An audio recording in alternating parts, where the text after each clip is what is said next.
Hopefully Kit Kats and Three Musketeer bars and Snicker bars, and you're not giving out like Rolos or I don't know. What's the awful Christmas or it's Christmas, awful Halloween candy there, Jen? And Jen Jensen. I'm trying to think of I'm thinking of those more the things that are wrapped in like orange or black. Those are awful. Yeah, like they're also made in the 40s. Taffy thing. Yeah. They're like, Halloween fruitcakes. On your home of the Gamecocks. This Halloween, excited young children will come to your door with bags open. Now, you have a choice. You can give them something good to eat, or you can give them Smarties. Seriously, the perfect combination of aspirin and Tums. The early game. 107.5. The Game.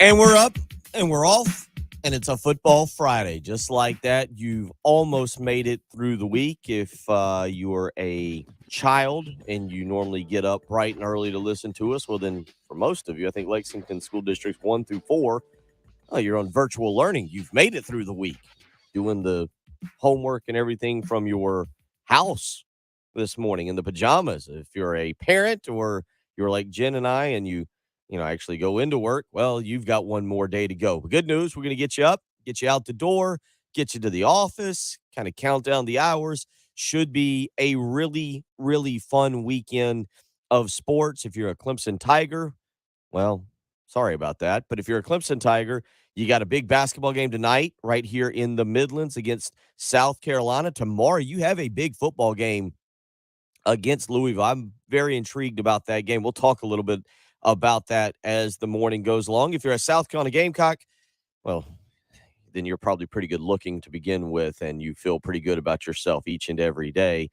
But you have a big, big game not tonight and then tomorrow. So the Gamecocks and the Tigers both, you throw in a little basketball in the mix. You got the football games tomorrow. We got some NFL on Sunday. Our friend Jess weighing in already. Panthers fan, maybe our biggest Panthers fan on the program, already weighing in on the text line.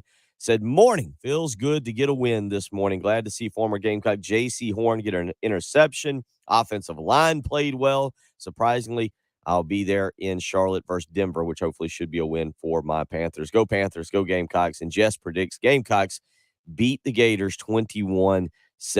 And that is correct. Last night, if you flipped over to Amazon Prime and you watched in a pouring rainstorm up in Charlotte, the Panthers knock off the Atlanta Falcons. Panthers pick up win number 3 on the season. It wasn't the most attractive game to watch, so if you didn't see it, you didn't miss a whole lot. But 25-15 was the final. P.J. Walker, 10 of 16 for 108 yards. He does what he needs to do. He doesn't make any mistakes, and Deontay Foreman runs 31 times for 130 yards. And how about that? The Carolina Panthers with a Thursday night victory. So we are off and running here on what should be, as the day progresses, should turn into actually a very nice Friday afternoon. I think the morning is going to be a little messy today. Hurricane or Tropical Storm Nicole is kind of moving on out, and it should clear the way for a very, very nice weekend that, again, will start tonight. South Carolina versus Clemson, Colonial Life Arena. We will see what the status is. Lamont Paris meeting with the media yesterday and updating the status of both Michie Johnson and a few other players as well as it pertains to what they will be able to do. Michie Johnson is the big one, in my opinion. You've got to have him fully healthy for the Gamecocks. If he can't go or if he's limited, the Gamecocks will be severely in a hole already just off the bat. And then you've got Benjamin Bosman for Donk, who did not play against South Carolina State. He's been dealing with a foot injury, an ankle injury, and he, at least according to Lamont Paris, participated in practice yesterday, or I guess Wednesday, and then a little bit on Thursday, and is expected to play some minutes. So the Gamecocks, again, the big one, though, for that is the health status of Michie Johnson for the game tonight against Clemson in here at Colonial Life Arena. We will see what the crowd. I'm actually just as interested to see what the crowd will be and if people will turn out in mass to see this game It's another opportunity to learn all about Lamont Paris. Again, how he coaches, how he subs, how he does his rotation. It's expected to be a good game. The Vegas insider line across the board is 1.5. Caesars Sportsbook has it at 2. BetMGM has it all the way up at 2.5. So whatever line you're looking at no more than a field goal being the point spread on this game. 1.5 to 2.5. The over under varies a little bit. The over under in this game is a little bit different, 137 and a half to 137. So not that big of a difference there, but about 137 and a half is your over under for tonight's ball game between the Gamecocks and the Tigers. So again, looking forward to that. If you want to weigh in on that this morning, 803-404-6100. That's how you can be a part of the program this morning. If you want to hop on the Love Chevy phone lines and call in and weigh in with your opinion. Let us hear your beautiful voice. Or if you want to text in, you can do that as well and join the program that way. As always, you can join us on our live stream. Go to youtube.com, search 1075 The Game, click join, subscribe. Bryce, DC, Waddy, Dakar, all in there this morning, up and ready to go. Again, a football Friday as we get you out the door. A couple questions already. Or our buddy Jim in Carolina Beach, he keeps us updated on all things Clemson, just in case the internet goes out here and I have no clue what's going on, or just choose not to read it. But I'll read it this morning because I'm in a good mood. It says Clemson has a bug soccer match playing Syracuse for the ACC championship. I don't know what a bug soccer match is, Jim, but good luck in that, whatever that is. I would assume it might be a big soccer match, but if you want to have a bug soccer match, I did not know Clemson had a bug soccer team. Pretty cool to hear about that this morning at 6:09. Clemson just bugs me. Oh, there you go. Dun, dun, dun, dun.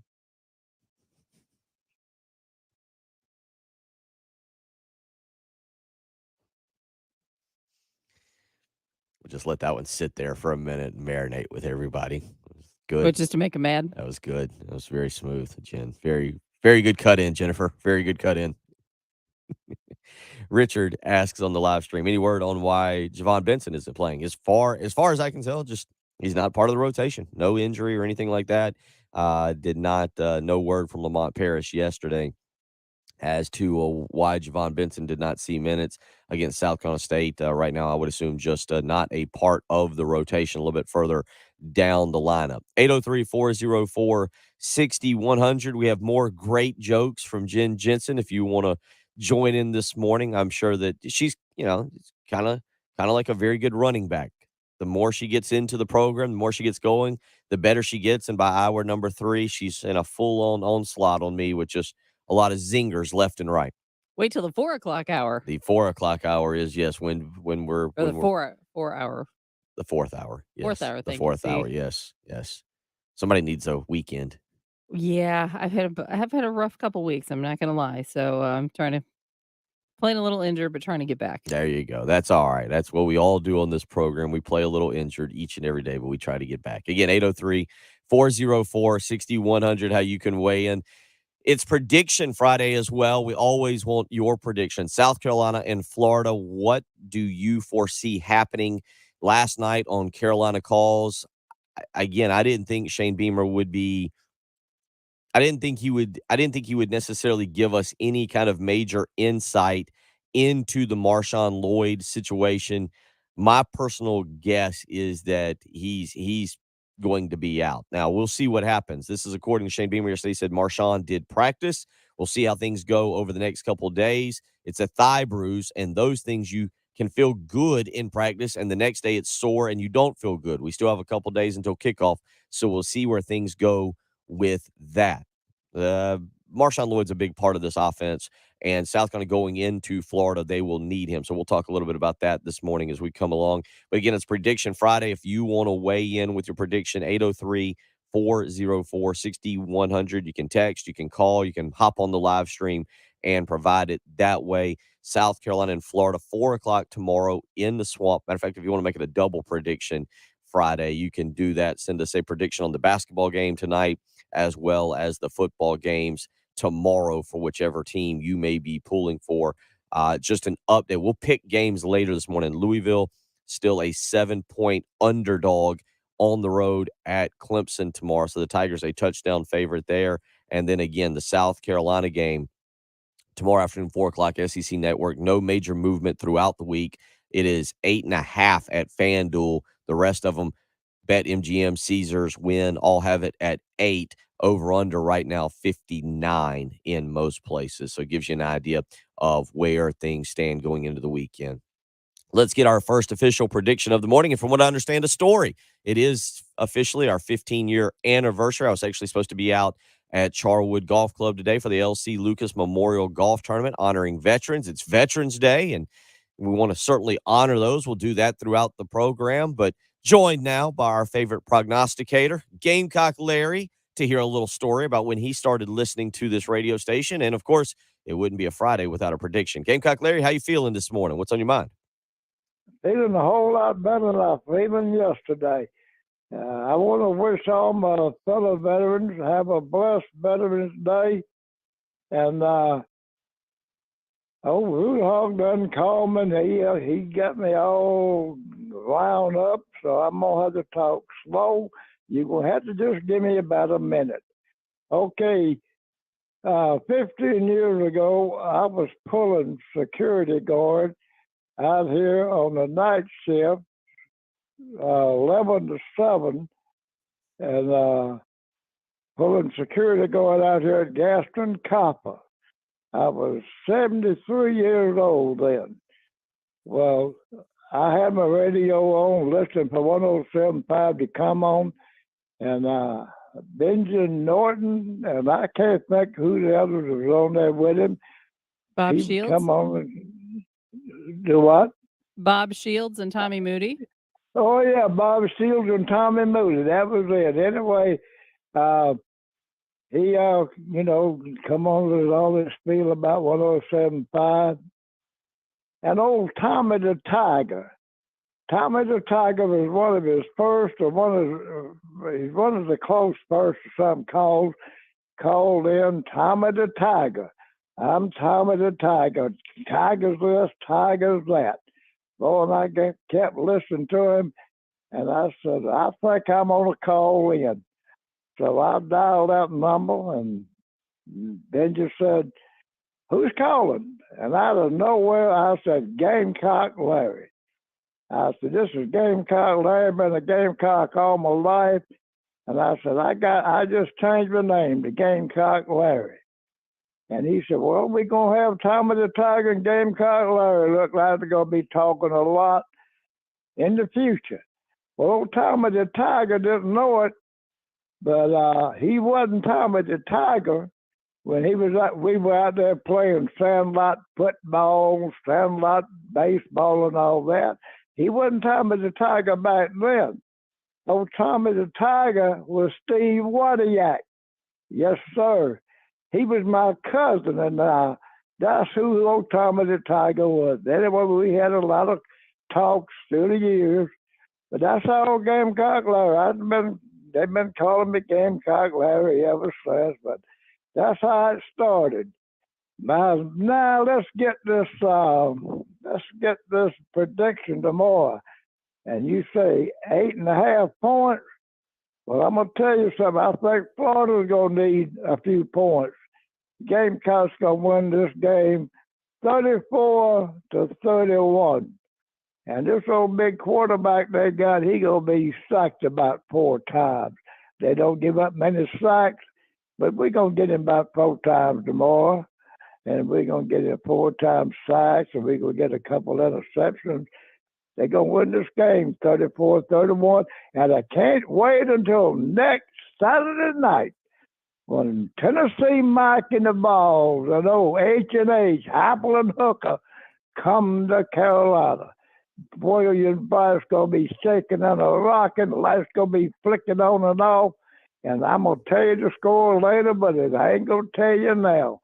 But come on down, H&H. We're waiting on you. But let's take care of Florida tomorrow. 34-31. Nice talking to you. Love all y'all. Have a good weekend. Veterans have a blessed Veterans Day. Go Gamecocks. Good good to hear from the good young man this morning there. That's really was a good story. Jen, I've learned a little bit over the last, I guess, 2 weeks as we've done the 15-year anniversary. And yes, I believe technically November 12th is the Correct. official. Okay, so that would be tomorrow. But obviously, we're doing a little celebrating today. And again, we were supposed to be out at Charwood today for the LC Lucas Memorial Veterans Golf Tournament, an event we're a part of each and every year.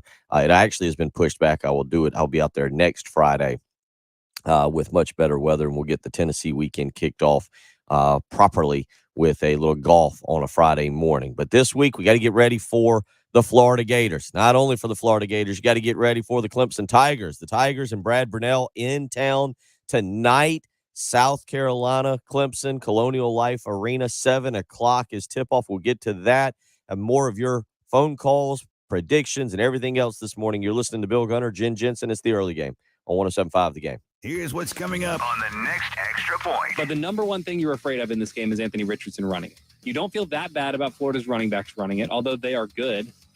You don't feel that bad about Anthony Richardson throwing it, one, because he's not that good at throwing the football, and two, you feel really good about your corners. I think your assumption is that he's not going to run the football because you're spying him, when they're still going to try to block you. Just because you're spying him doesn't mean you're getting a free shot on Richardson. The other team's like, oh, he's spying. We'll leave him alone. Not to mention, like, he can't block Nick Emenwari. He doesn't miss tackles. He can just fly over He's unblockable. The Extra Point with Pearson, Preston, and Gamecock Central. 9 a.m. to noon on your home of the Gamecocks. 107.5 The Game. Turn my mic on if I want to speak to you about something. The weather is going to change. It was warm this morning. It was coming in, even though we had the storm, it was like 70 degrees. I actually had to cut the air conditioner back on last night in the Gunner household, and that means your heating and air unit continues to get that workout that is so badly not needed. You want that heating and air unit working its absolute best, and with AAA Heating and Air, they make sure that your heating and air unit works properly. That's why I've used them to maintain my heating and air unit, and why I encourage you to let them take care of yours as well. If you want a little maintenance, now is the time. Give them a phone call, 803-677-1500. Get Roy and Dana Finley and their highly trained technicians out to your house. Do a little maintenance on your current heating and air unit, and while they're there, you can go ahead and get free duct work. That's right. They'll do a little inspection on your duct work as well, all the way through December. So don't hesitate. Call today to take advantage of what AAA is offering. 803-677-1500. You can schedule a little maintenance on your heating and air unit. And while you're doing it, you can schedule some free duct work. Check today to make sure that everything is sealed tightly. Nothing's getting into your house when it gets a little bit colder this coming winter. So call today, 803-677-1500. Maybe you're in the market for a brand new heating and air unit, and if so, AAA Heating and Air's got you taken care of.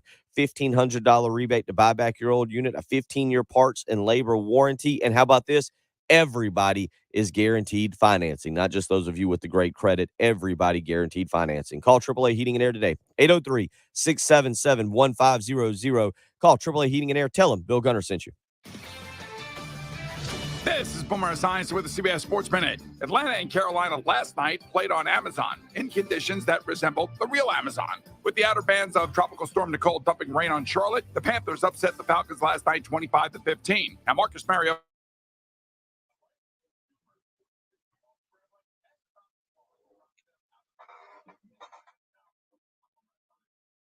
Oh boy.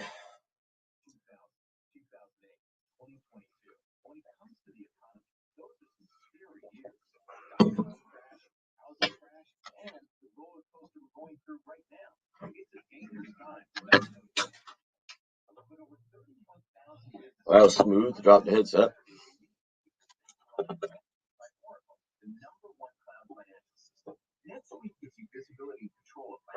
What the heck is happening? Everything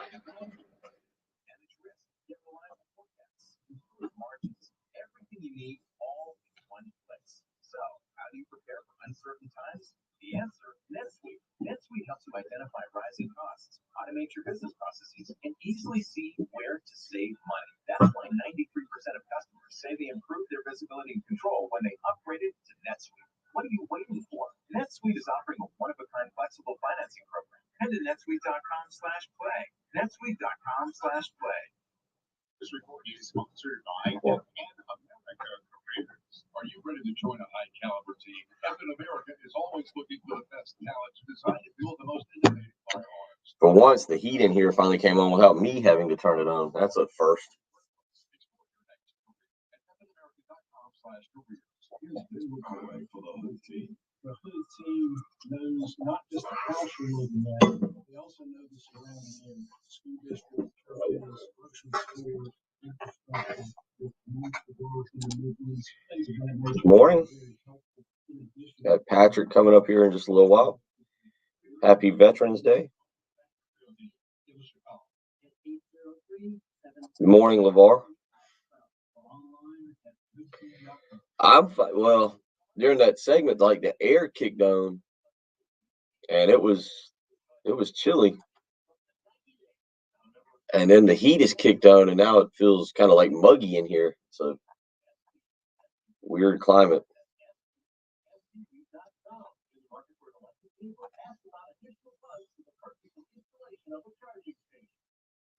Actually, I got to check an email. Speaking of Veterans Day. This.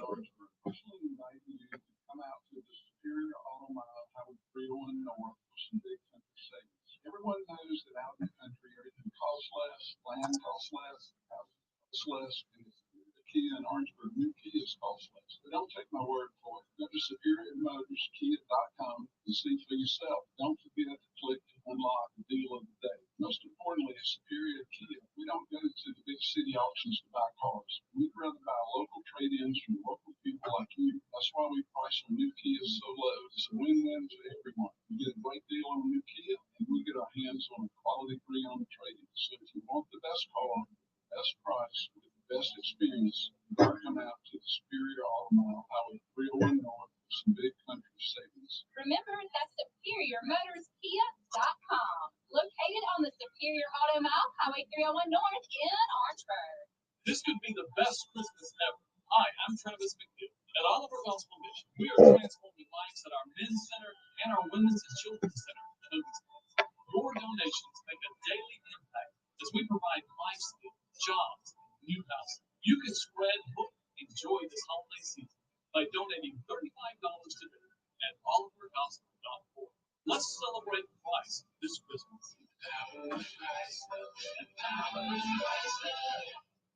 Indian Trail Golf Course is the sweet deal of the week. Log on to 1075thegame.com this Friday morning beginning at 9 and get a $60 gift certificate. Not awake yet, Craig? Wake up. It's Friday.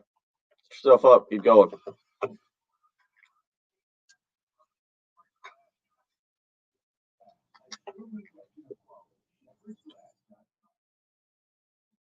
No estimates report right now, but do be careful. There could be some standing water across the Midlands with the rain and Continuing, obviously. So just a little extra alertness, if you would, out there. We will see those tropical showers throughout the day today. Supposed to be clearing maybe later this afternoon and into this evening. But still the wind advisory until about 7 o'clock tonight. We are under a tornado watch, so just conditions, favorable. But other than that, a high of 73 today with windy conditions.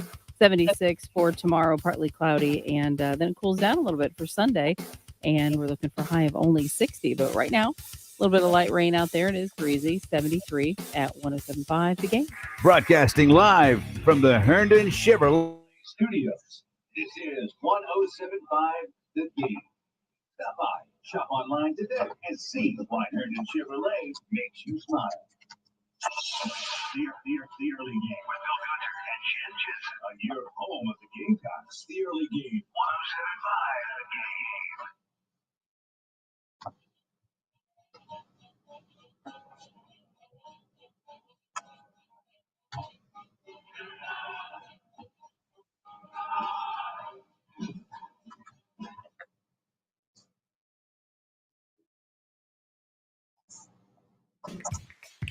(803-404-6100). That's how you can weigh in this morning. If you choose to do so, you want to put out a prediction of what you think may happen tonight. South Carolina and Clemson Colonial Life Arena.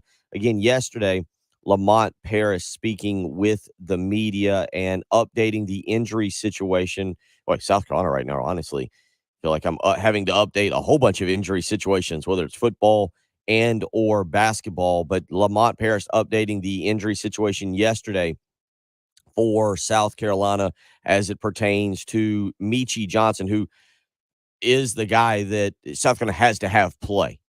South Carolina, Michie Johnson, again, I've talked a lot about him really going back the last about 7 or 8 days on this program, is the guy that kind of stirs the drink and makes things go for South Carolina. You saw on Tuesday night when he played, South Carolina got off to a really good start.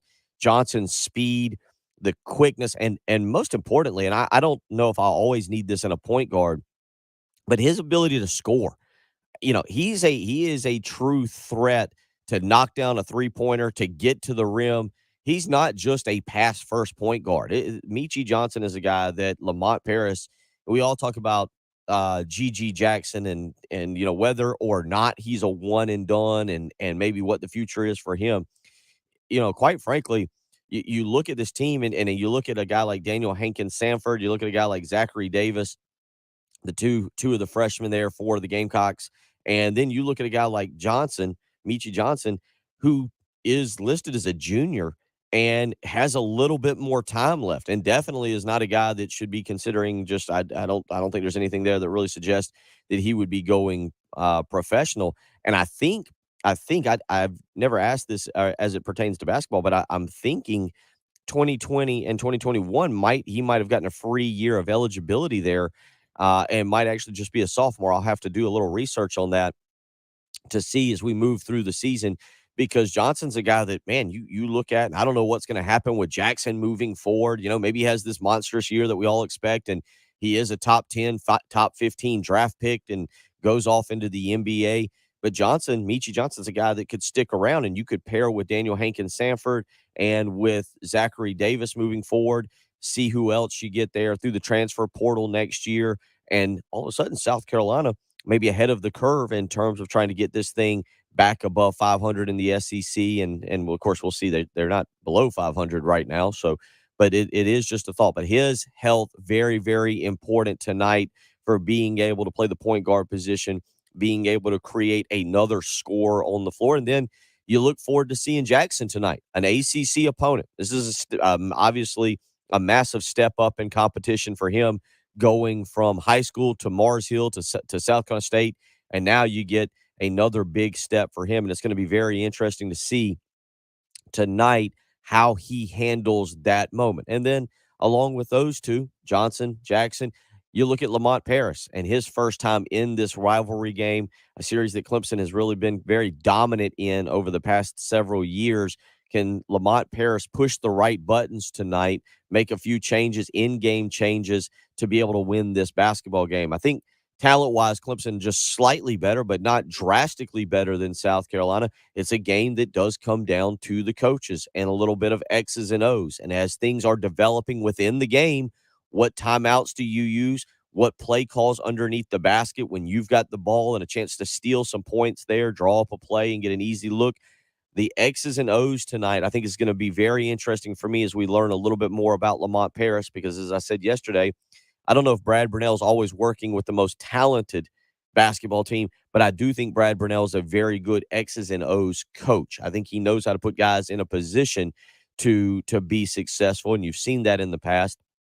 But Lamont Paris has got to be able to match him in terms of making in-game adjustments and keeping South Carolina ready to match whatever it is the Tigers are going to do tonight. So it should be a lot of fun over at Colonial Life Arena. Again, that point spread right around 2 right now for the Gamecocks and the Tigers there. And again, we'll keep an eye on that. If you want to weigh in on that this morning, 803-404-6100. By the way, just if you're not going to the game, if you're not going to get out and go check out the game, you're hanging around the house tonight doing a little grilling or a little cooking, getting ready for a big football Saturday, there is another interesting basketball game on tonight. We've seen them try and do this before, and typically it's not worked out.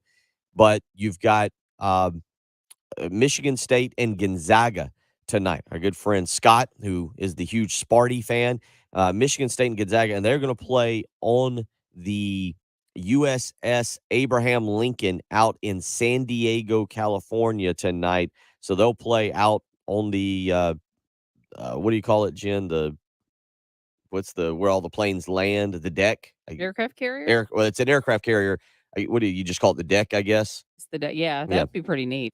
Yeah, they're going to play that. We've seen them try and do this before, and it's worked a few times. A few times there's been humidity and the floor gets slick, and they're not able to play because of those basketball floors, and obviously you don't want to get condensation on those. But Michigan State and Gonzaga, that game will be 6:30 on ESPN tonight. Gonzaga, number 2 in the country. Michigan State not ranked right now for Tom Izzo's team. But if you want to have a good early, you get home from work, get the grill going, order some pizza, whatever it is you do on a Friday, and catch a quality basketball game, you've got Michigan State and Gonzaga tonight, 6:30 on ESPN. Also, Charleston tonight, College of Charleston, Pat Kelsey's ball club, a guy that I really like, goes up to Chapel Hill to take on number 1 North Carolina. That game will be 7 o'clock on the ACC network. So just a couple games there early on. If you're not making it down to Colonial Life Arena, I would hope most would get out there, hit the Vista early, and then pack out Colonial Life Arena, make it a true home court advantage for Lamont Paris and the Gamecocks tonight. 803-404-6100. We'll talk a little football when we come back. You're listening to the early game on 107.5 The Game. 107.5 The Game wants to give you the opportunity to honor a veteran close to you this Veterans Day and also give them a chance to see the Gamecocks and Volunteers go at it Saturday, November 19th. It's our Veterans Day contest on 107.5 The Game. Just go to 107.5 The Game on the web or our app. Click on our Veterans Day contest page and tell us about your veteran. We'll pick a veteran an hour to honor. That is the 5 o'clock hour on Game Time. Keith Klein will draw the winner of the tickets to see Carolina and Tennessee. Showing respect to those who serve this Veterans Day and giving them a chance to check out USC and Tennessee. Raise your right hand and repeat after me. I state your name. Do solemnly swear. Support and defend. The Constitution of the United States. Our Veterans Day contest on your home of the Gamecocks, 107.5 The Game. Thanksgiving just around the corner. You're probably 2 weeks from yesterday, actually, so it's even less. The corner's not even that long anymore. It's almost here. The question is your house ready to handle all of the family that will be arriving? You know, your Aunt Edna, Uncle Bernie, they come in, they track mud in the house. You've been there before. You're well aware. You know what's about to happen, but you still want your house to look great. You want to impress the rest of the family who says that you don't ever take time to clean your house. Take time. Call Zero Res today. Get that house looking spotless before that Thanksgiving party. 803-262-4020. That's the phone number you need to call Zero Res today to schedule your fall cleaning. And right now you can take advantage of the fall sale. 3 rooms of carpet clean for only $129. And when you mention me, Bill Gunner at 107.5 The Game, you'll get a hallway cleaned for free. You can, again, give them a phone call, 803-262-4020. You can schedule with ease online, ZeroResColumbia.com, with their patented ZR water technology, scientifically proven to get your carpets, your rugs, your tile, your upholstery all cleaner and longer. It'll actually make it insanely clean. The family's going to be very thrilled with you, I promise. You'll be the belle of the ball at your Thanksgiving dinner. 803-262-4020. Call Zero Res today. Take advantage of their 3 rooms of carpet clean for only $129. And when you mention me, Bill Gunner at 107.5 The Game, you'll get a hallway cleaned for free. So again, schedule with ease online, ZeroResColumbia.com, or give them a phone call, 803-262-4020. Go ahead, make that phone call today. Get that appointment lined up. Zero Res, spell it backwards or forwards. It's the right way to clean. 107.5 The Game traffic from the Shepherd's Glass Traffic Center. Shepherd's Glass, a true reflection of quality. ShepherdsGlass.com. We do have a report that there's an accident I-77 southbound at Forest Drive. Could be some flooding there. I-26 westbound just after Broad River Road, so be careful along there. And I-26 eastbound around exit 76, the left lane currently blocked due to an accident. So a lot of standing water today, and rain will continue, so that's just going to kind of amplify the situation. 73 for the high today, partly cloudy tomorrow, 76 for the high, 60 on Sunday. But again, tornado watch for a better part of the day. Wind advisory till about 7 o'clock tonight. And just be careful. That's all we can ask you to do. Wind and rain today. Right now, it's windy, a little bit of light rain, and 73 at 107.5 The Game. With approved credit call, 866-243-4623 for details. One time down and you're driving at JT's Jeep Ram. It's the sale you've been waiting for. 10,000 off new Rams. No payments till next year. You want low rates? 2.9, 0.9, even 0% financing. New Wrangler, Grand Cherokee, Compass, Rams. Over 300 new vehicles to choose from. Bumps in your credit? Don't sweat it. I say you're approved. One dime down. Savings up to $10,000 off. JT'sJeepRam.com. Black Friday sales event. Life moves until back, neck, or shoulder pain hits and brings you to a stop. That's why there's the Joint Chiropractic, an easy and affordable way to relieve pain and help keep you moving. At The Joint, there's no appointment or insurance hassles, and we're open evenings and weekends. Visit today to keep your life moving with our $29 new patient special, including an exam, consultation, and chiropractic adjustment. Visit thejoint.com. That's thejoint.com to find a clinic near you. I'm Rhett Lewis with NFL Network Now on the Westwood One Radio Network. Week 10 kicked off in Charlotte. The Panthers ran over the Falcons 25-15. Deontay Foreman ran for 130 yards and a score. And Laviska Shenault added a 41-yard rushing touchdown as Carolina ran for 232 on the ground as a team. Panthers moved to 3-7. Falcons fall to 4-6. The Raiders placed tight end Darren Waller on injured reserve. Waller's missed 3 games with a hamstring strain and hasn't played since suffering the injury in Week 5. Las Vegas also placing wide receiver Hunter Renfrow on IR with an oblique injury. Both players out for a minimum of 4 weeks. Meanwhile, Browns cornerback Denzel Ward plans to play this week against the Dolphins. He's missed the last 3 games with a concussion. In other news, the Chargers waived former 2019 first-round pick defensive tackle Jerry Tillery. This has been NFL Network Now on the Westwood One Radio Network. Did you hear about Taco Bell's apology? Yeah, they apologized for going too far with their breakfast. Like the naked egg taco and chicken biscuit nachos? It was too much.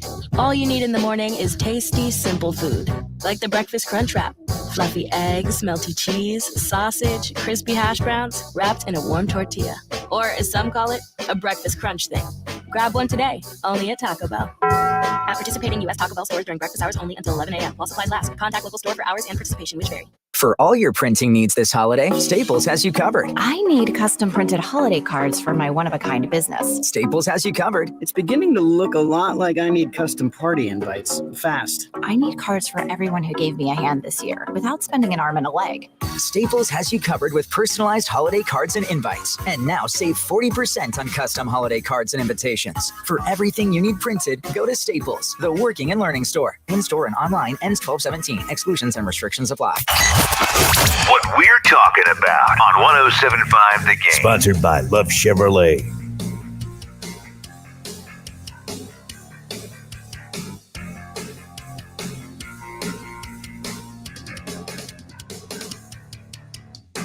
.640 on your Friday morning. Coming up in about 20 minutes, Patrick Perret will hop on as he does each and every Friday. And we'll really get into breaking down not just South Carolina, Florida, but the weekend that will be in college football, and should be another very, very entertaining, interesting weekend, a chance to kind of see how the college football playoff evolves. And if there's one game that you're looking at right now that, again, kind of changes maybe the college football playoff scenario or opens the door for somebody else, the one that I kind of look at right now is this Texas TCU game. You'll be able to wrap up your South Carolina, Florida watching and then flip over to ABC. Number 4 TCU traveling to number 18 Texas on Saturday night.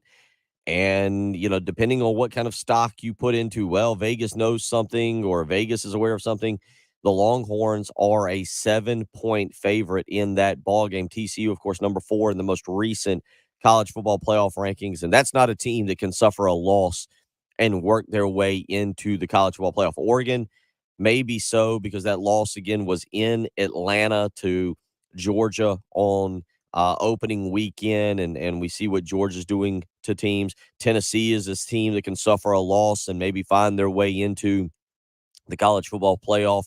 I don't think TCU is one of those teams. And, you look at the remainder of TCU's schedule, obviously 2 weekends to go after this weekend. They get Baylor and they get Iowa State. And right now, I'm not completely aware of all the tiebreakers. TCU, remember, they would then turn around and play the second place team in the Big 12. They don't have divisions. Texas, Baylor, and Kansas State all have 2 losses in there. Obviously, TCU set to play 2 of those, and this is a tough back-to-back for them. They go to Texas this week and then to Baylor next week. But if you're looking for the game that maybe alters the college football playoff, opens the door for Tennessee, opens the door for Oregon, who knows, if you want to throw another one-loss team in there, then this would probably be the game this coming weekend. If TCU is able to get by Texas, maybe sets up them in a good position, again, on the road at Baylor. A few others from this coming from tomorrow that you may want to tune into. The early slate of games actually is not bad. It's really actually very interesting early on tomorrow. LSU at Arkansas, noon game, ESPN in Fayetteville. LSU coming off of that big win over Alabama. All of a sudden the door is open for them to do some stuff in Brian Kelly's first year that maybe a lot of people did not think was possible, such as win the SEC West and completely eliminate Alabama from any kind of hope or prayer that the Crimson Tide have of making the college football playoff. But LSU on the road at Arkansas, KJ Jefferson is questionable for that game early on tomorrow morning or tomorrow at noon tomorrow. So it should be that one should be very interesting. And then always one just to keep an eye on, kind of fun. Notre Dame coming off of the big win over Clemson. They go on the road to Navy tomorrow. That game will be in Baltimore. It's a noon game on ABC. Navy not that good this year, just 3-6. And a matter of fact, not only that, they've lost 3 of their last 4 to SMU, Houston, and Cincinnati. The lone win in that stretch came against Temple. So this isn't a typically potent Navy team, but who knows? Maybe they jump up tomorrow, take a little bit of pride in their program, and surprise or at least get the Fighting Irish into the fourth quarter in that ball game. Then you kind of switch over to the 3:30 time slot. That features Louisville and Clemson, Alabama and Mississippi, Nebraska and Michigan, I guess, if you want to, I don't know what Nebraska's gone on the back burner after firing Scott Frost. They're 3-6 on the season. They did show signs of life after firing Scott Frost. They beat Indiana and Rutgers to get to 3-3, but have since lost to Purdue, got thumped by Illinois, and lost last week by a touchdown to Minnesota. And so the Cornhuskers will travel to the Big House tomorrow at 3:30 to take on Michigan. So there's just a couple games that you can keep an eye on. Again, the 2 that I'm probably most intrigued with, LSU and Arkansas at noon, and TCU, Texas, taking place at 7:30. We'll get more into that schedule. There are some other interesting games, a big one in the Pac-12 that we'll talk about. We'll do that all coming up in the next hour with Patrick Perret. 803-404-6100, how you can weigh in this morning. Ron from Lake Marion saying Gamecocks defense bends but doesn't break. Special teams touchdown is the difference. Gamecocks 17, low IQ Reptiles 14. Nice shot there. And then Buddy B and Jim in Carolina Beach helping me out. It was the flight deck is what I was going for, not the restaurant in Lexington, but that is where. Yes, that's it. That is the flight deck out on the USS Abraham Lincoln is where this afternoon Michigan State and Gonzaga will take their basketball skills to, and that should be a neat one to watch. And Richard, not being very positive, just being honest this morning, taking Florida 42-17. No pressure on Anthony Richardson will mean a 300-yard, 3-touchdown passing day and at least 1 rushing touchdown. I don't know if Richardson's not that good of a passer. That would not be good news for South Carolina if that's the direction that went. Anthony Richardson shouldn't be able to pass that well tomorrow. 803-404-6100. He also mentions Blythewood and Burns tomorrow, 2 o'clock. We will have Chris Deering on coming up in the 8 o'clock hour to discuss the high school schedule and any changes that have been made. You're listening to the early game on 107.5 The Game. Our 15th anniversary celebration on 107.5 The Game is sponsored by Lexington Orthopedics and Sports Medicine, getting you better sooner. On your home of the Gamecocks, 107.5 The Game and the new 107.5 The Game app. 107.5 The Game traffic from the Shepherd's Glass Traffic Center. Shepherd's Glass, a true reflection of quality. ShepherdsGlass.com. I-77 southbound at Forest Drive, a report of an accident there. Also, some flooding reported I-26 westbound just after exit 97. I-26 eastbound at exit 76, the left lane currently blocked. And also have a report of an accident, I-26 eastbound at Augusta Highway. That would be exit 111. The two left lanes are currently blocked. And we're going to be expecting a lot of standing water today, so be extra careful if you're traveling about. Those tropical showers continuing until early this afternoon. And of course, we'll have the winds as well. Wind advisory till 7 o'clock tonight. I do have a tornado watch carrying you through this morning. Highs today of 73, 76 tomorrow, though. When this all clears out, it'll be partly cloudy.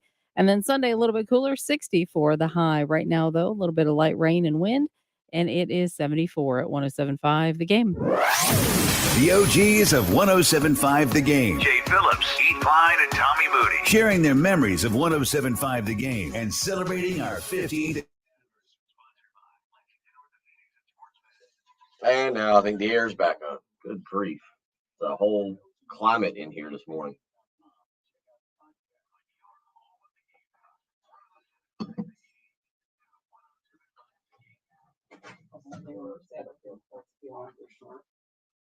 And then this is for the 8 o'clock hour. And then Carrie had said, just still time to nominate your veteran, 175thegame.com. Look for that. Go.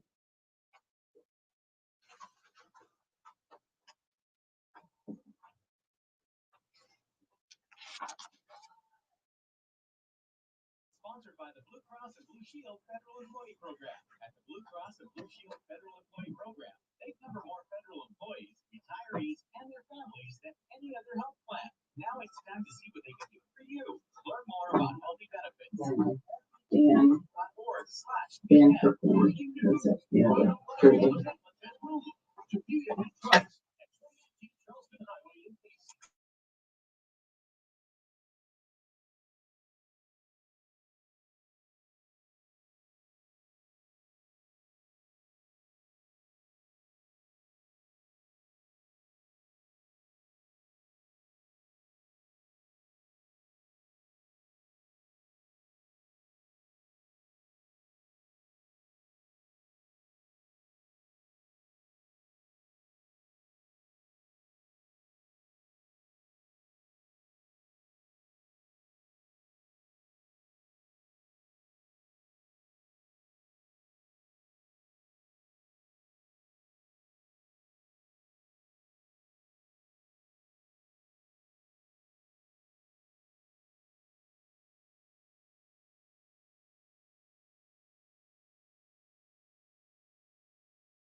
The air is blasting again. I'm going to end up sick just after being in the here.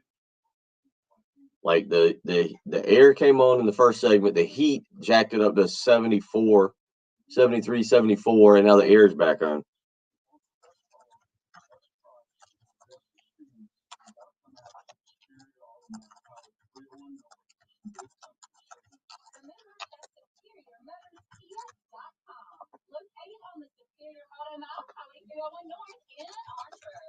Whether at the dining room table or cheering on the Gamecocks, you'll find the best meat-buying experience out there at your old-timey meat market. Their shelves are stocked with various country grades of beef, pork, poultry, seafood, and exotic meats. The selections are always fresh, never frozen, competitively priced, and of the highest quality.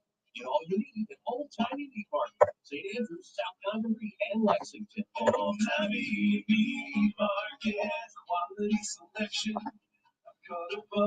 Dude, I don't handle Craig. I don't handle cold well at all.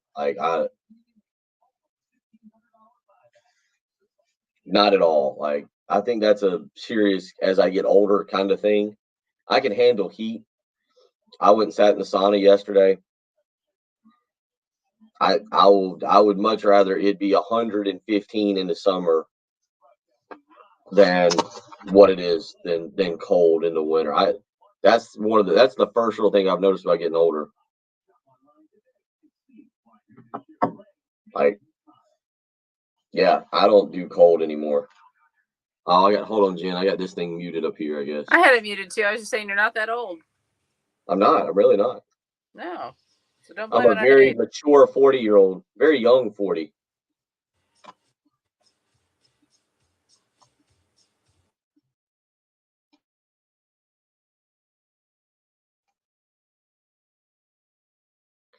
Final segment of the first hour of the early game. I want to remind you, coming up at 8 a.m. this morning, we will read a special little tribute to one of our veterans, and our Veterans Day contest still going on. You can actually get on this morning and still weigh in for about another hour. Even after this show, you can weigh in and go to 1075thegame.com, click on the image that says honor a veteran, and tell us about a special veteran in your life. We actually have somebody that's keeping a close eye on that today. So just because we're doing it today, we'll start our program in the 8 o'clock hour. I've got a special veteran somewhere here amongst the 39 sheets that I've acquired. There we go. Found it. And but you can still go and do that. Go to 1075thegame.com, click on the image that says honor a veteran, and tell us about a special veteran in your life. Every hour today, we will be reading one of the stories on air.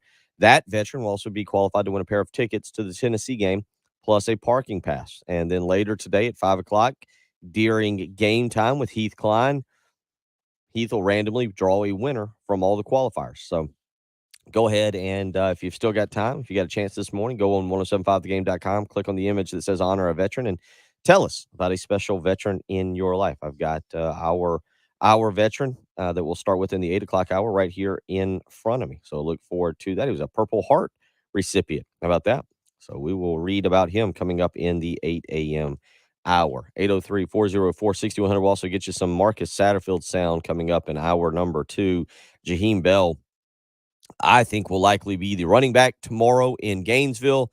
Not the kind of news you want, but that's where South Carolina will have to be tomorrow. Utilizing Jaheim Bell means probably another 15 to 20 touch night for him. Love to see him get him out of the backfield lined up, go with an up and out and try and match him up on one of the Gator linebackers. The Florida defense isn't exactly something special there in Gainesville. Now, the problem is South Carolina's offense isn't exactly something special either. So we'll talk more about that in hour number 2. A couple of you weighing in on the text line. Ed weighs in and says South Carolina 29, Florida 21. Steve weighing in and says Gamecocks 31, Gators 13. Defense can't stop the run. Satterfield returns to Satterfield. Oh, wait, he's going 30. I see what you're doing there, Steve. I'm with you. Okay, I'm sorry, Steve. 31-13 Gators. And then he says defense can't stop the run. Satterfield returns to Satterfield. There we go. Got you on that one. And then anonymous texter asks a good question. Will the Gamecock basketball game be on television tonight? It will not. It will be streaming. So you can technically get it, but you got to have ESPN Plus or SEC Network Plus. It will not be on the regular SEC Network channel. You'll have to have one of the pluses there to be able to watch it. So go hit the Vista, do a little tailgating, get down to Colonial Life Arena, make it loud for the Tigers, for pulling for the Gamecocks there. Hour number 2 on the way next. Gamecocks, Braves, the NFL with live local radio. 107.5 The Game, WNKT FM, Eastover, Columbia, a Cumulus media station. It's hunting season, and Shooter's Choice in West Columbia has everything you possibly want, and then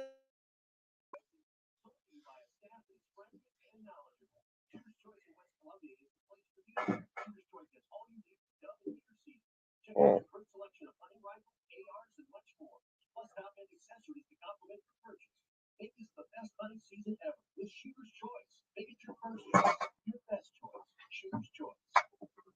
I see Patrick Perret hiding out in the back room.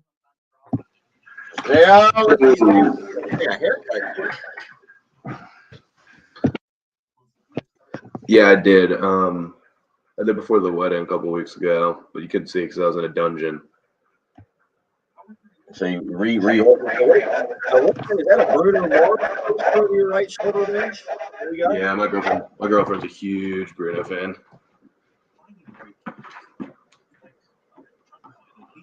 And that's a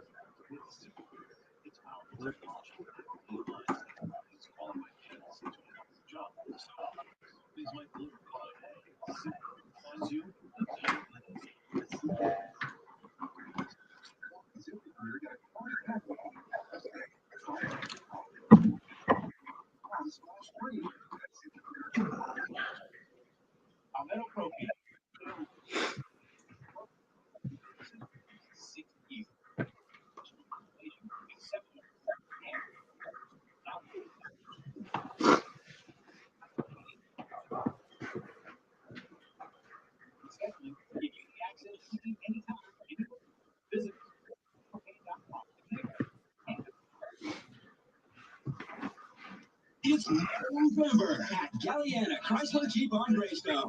New Chrysler and Jeep available with no money down and no payments for the next 3 months. And exclusive of that offer, lease the 2022 Jeep Compass for just $299 per month.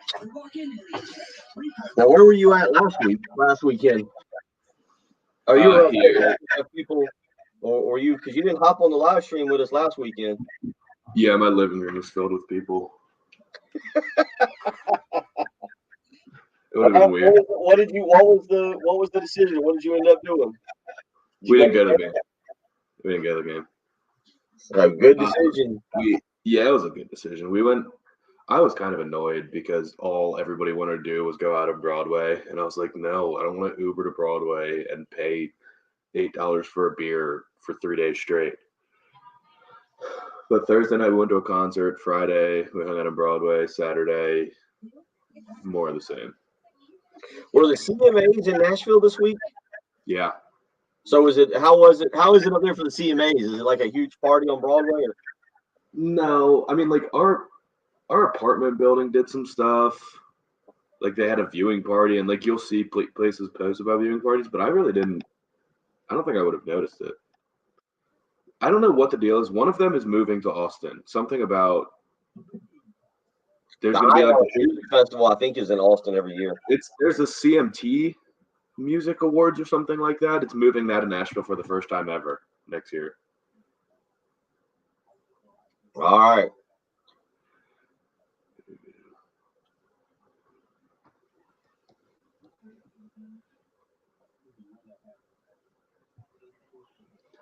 Hey, welcome back. We missed you. Yeah. Yeah, get him back in line. Just do our sound up. I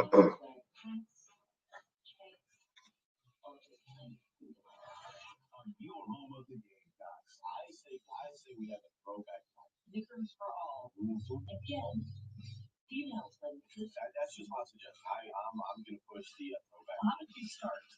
I should probably text my son and see if he's awake.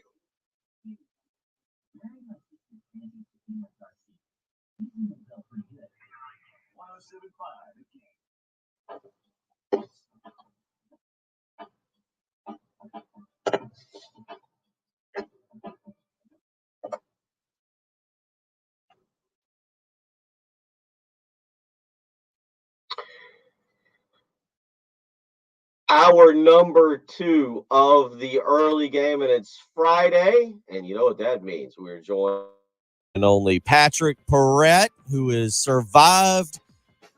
Not only, give him a hand. Not only as we were talking about on the live stream, did you have to survive a weekend full of debauchery as your friends and maybe cousins, relatives, as everybody came into town to party with you for the South Carolina Vanderbilt game. You had the CMA Awards this weekend up there that you put on your cowboy hat and cowboy boots and celebrated Luke Combs and his winning of Country Music Singer of the Year. Is that the big award that's like the best picture of the CMA's Singer of the Year? Yes. What won Song of the Year? Did you watch? No idea. Well, I had it on and I fell asleep. I was trying to stay awake for all the great little they had some really neat little like collaborations and things, but I have no idea what won Song of the Year. Didn't it have something to do with the truck? Odds are. Odds are very strong. Yeah, Broken Heart, a truck. Male vocals to the Stapleton. Do what? Buy Dirt. Buy Dirt. You were able to look it up before I was? Okay, so Buy Dirt by Florida Georgia Line and Chase Rice, I think.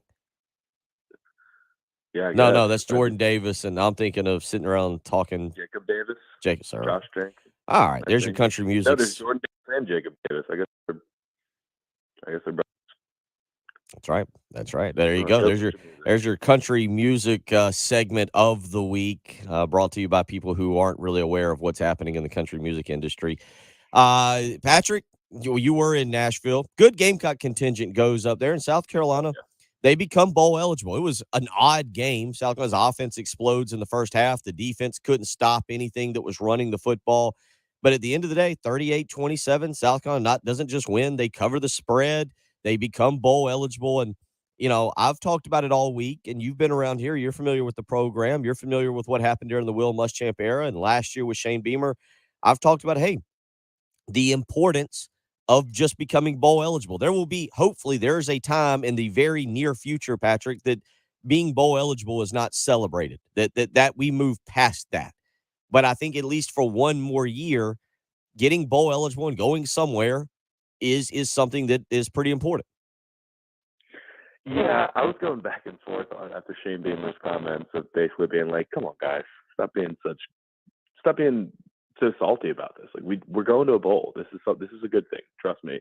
But this was one of those years that people felt like should not be just a bowl eligible season. Like this was your chance, and I was getting excited. I was like, South Carolina, we're gonna get the Music City Bowl. South Carolina's coming to Nashville twice this year. This is gonna be great. And you wanted to get bowl eligible against Missouri, a Missouri team that's not that good. And it's just Vandy's not you don't get excited to beat Vandy. It's one of those sigh of relief teams. It's hardly different than beating Charlotte was. So I understand why people weren't taking their shirts off and running through 5 points, celebrating bowl eligibility. But if the season ends 6-6, no one's gonna be happy.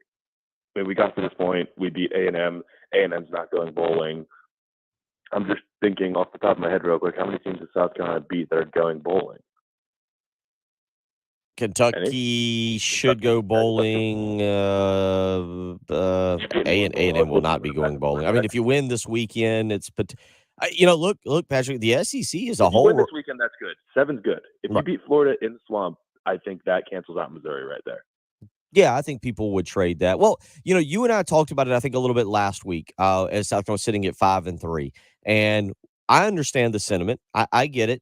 Now that you look back, I mean, honestly, the way Arkansas is playing, Patrick, you can kind of look back at that game and say, man, I wish we had a do-over in that game. Like, that one may bother more people than the Missouri game. Even though Missouri lost last week, and we haven't really talked about that and roughing the punter and all the fun things that went into that game. But that Arkansas game at the end of the day, and Patrick, I brought this up, and this is just SEC football, right?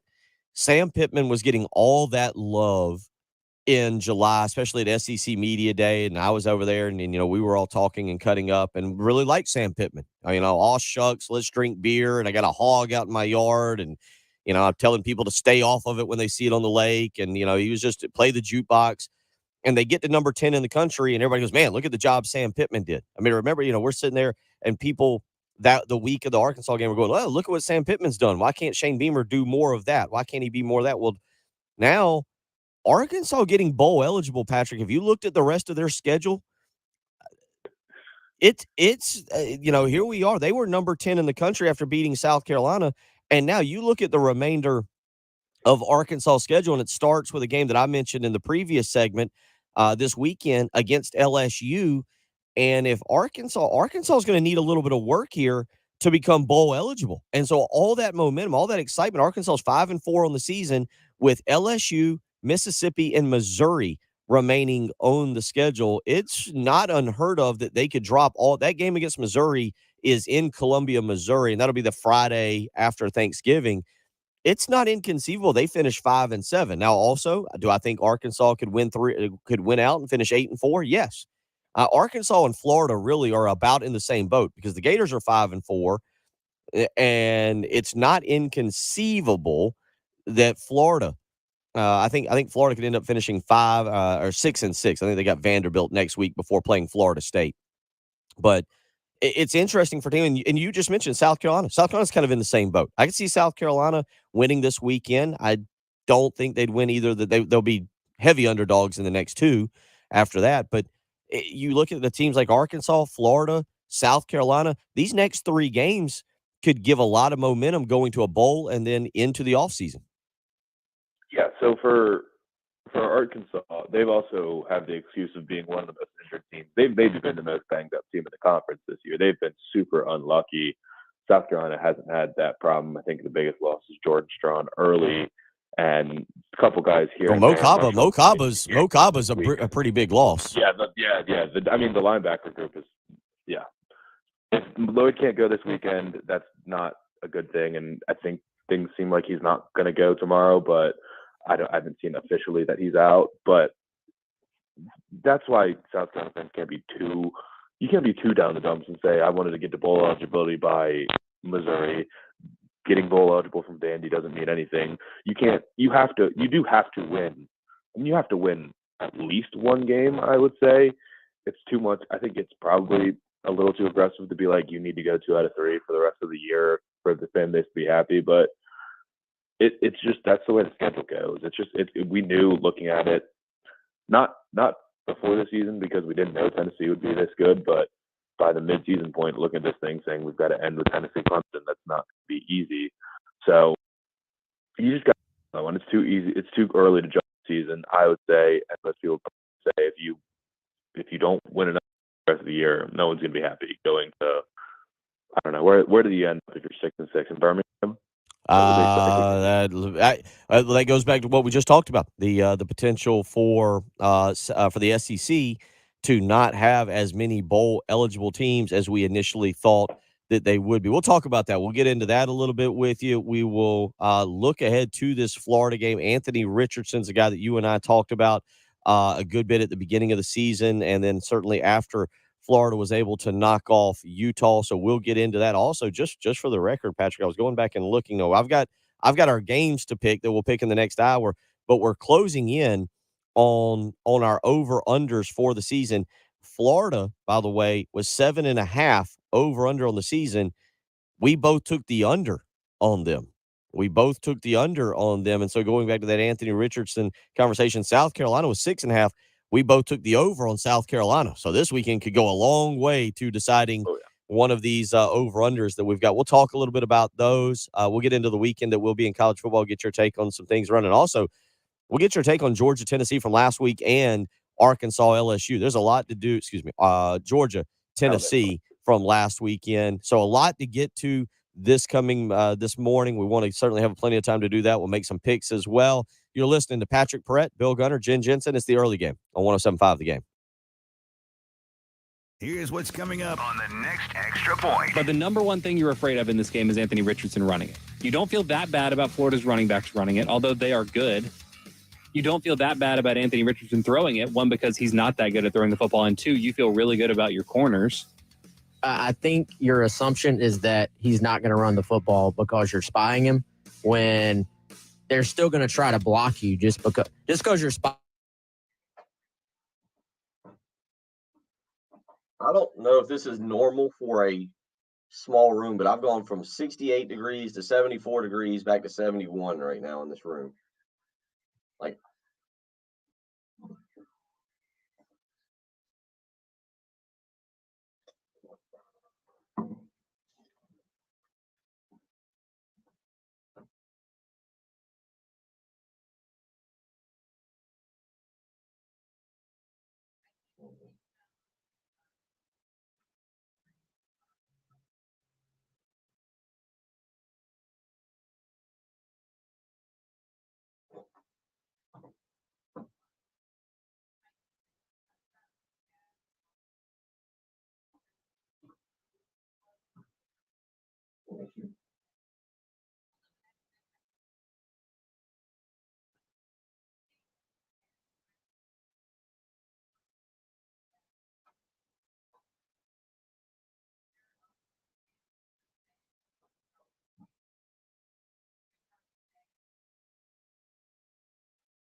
All right. Let's see. All right, so let's see.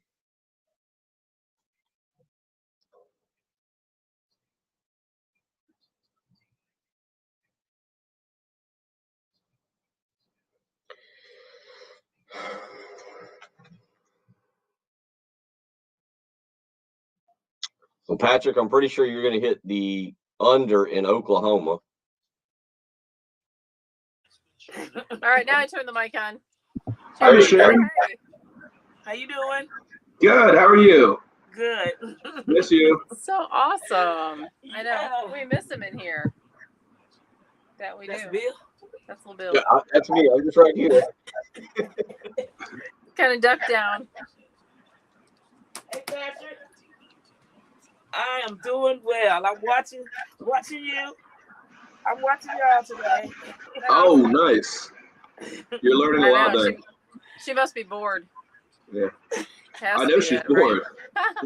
We appreciate that. Good to see you, Miss Sharon. You too. Rockstar.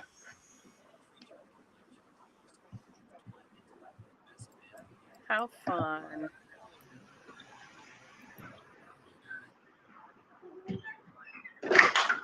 Oh wait, I got the under in Oklahoma. That is backwards.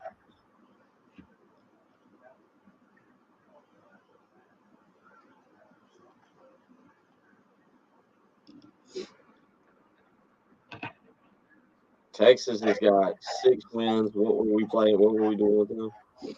I don't know. I think Texas is 8.5, and we both hit the under. Yeah. I think they're going to beat TCU. I hope they beat TCU. Well, I've got it picking. So far, I've got South Carolina, Florida, TCU, Texas, Louisville, Clemson. I've been on.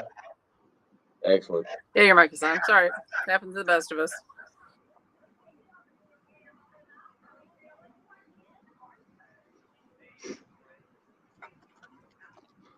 Your mic was on?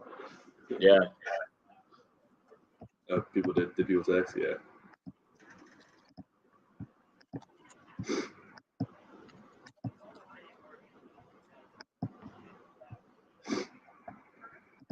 That was Miss Sharon. She guards the building.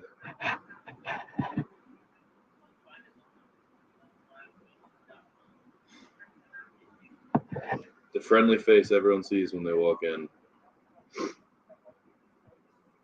Yes, happy Veterans Day. Happy Veterans Day. Happy 11/11.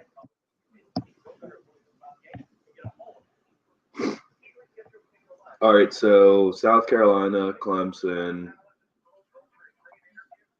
TCU, Texas. What else is it?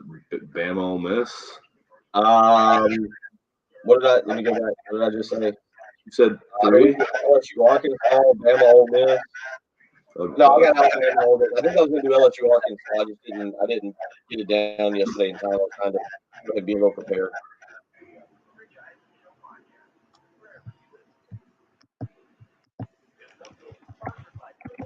Actually trying to, show up prepared.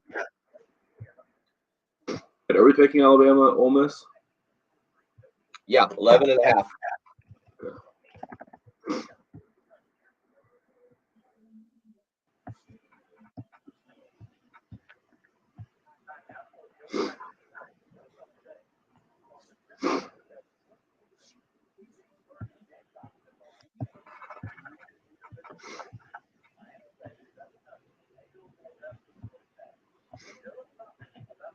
Oh, the other one could be a top 25 game, Oregon and Washington. Oh yeah. Oregon's minus 13.5.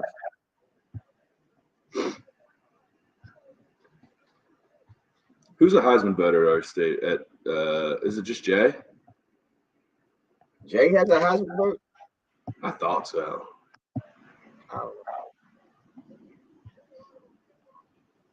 I talked a little bit about that this week, about is the Heisman even still relevant?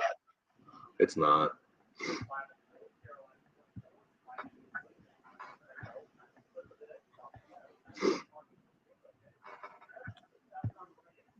If CJ Stroud wins it, I think that's a joke. I'm not a Stroud guy. Who do you think will win it? I think C.J. Stroud will win it. Maybe All right, Blake call Corum. back. Did you hang up and call back? I think it sounded a little bit better. I turned off my Wi-Fi. I mean, Okay, Jen, I'll okay. talk to you. No, maybe not.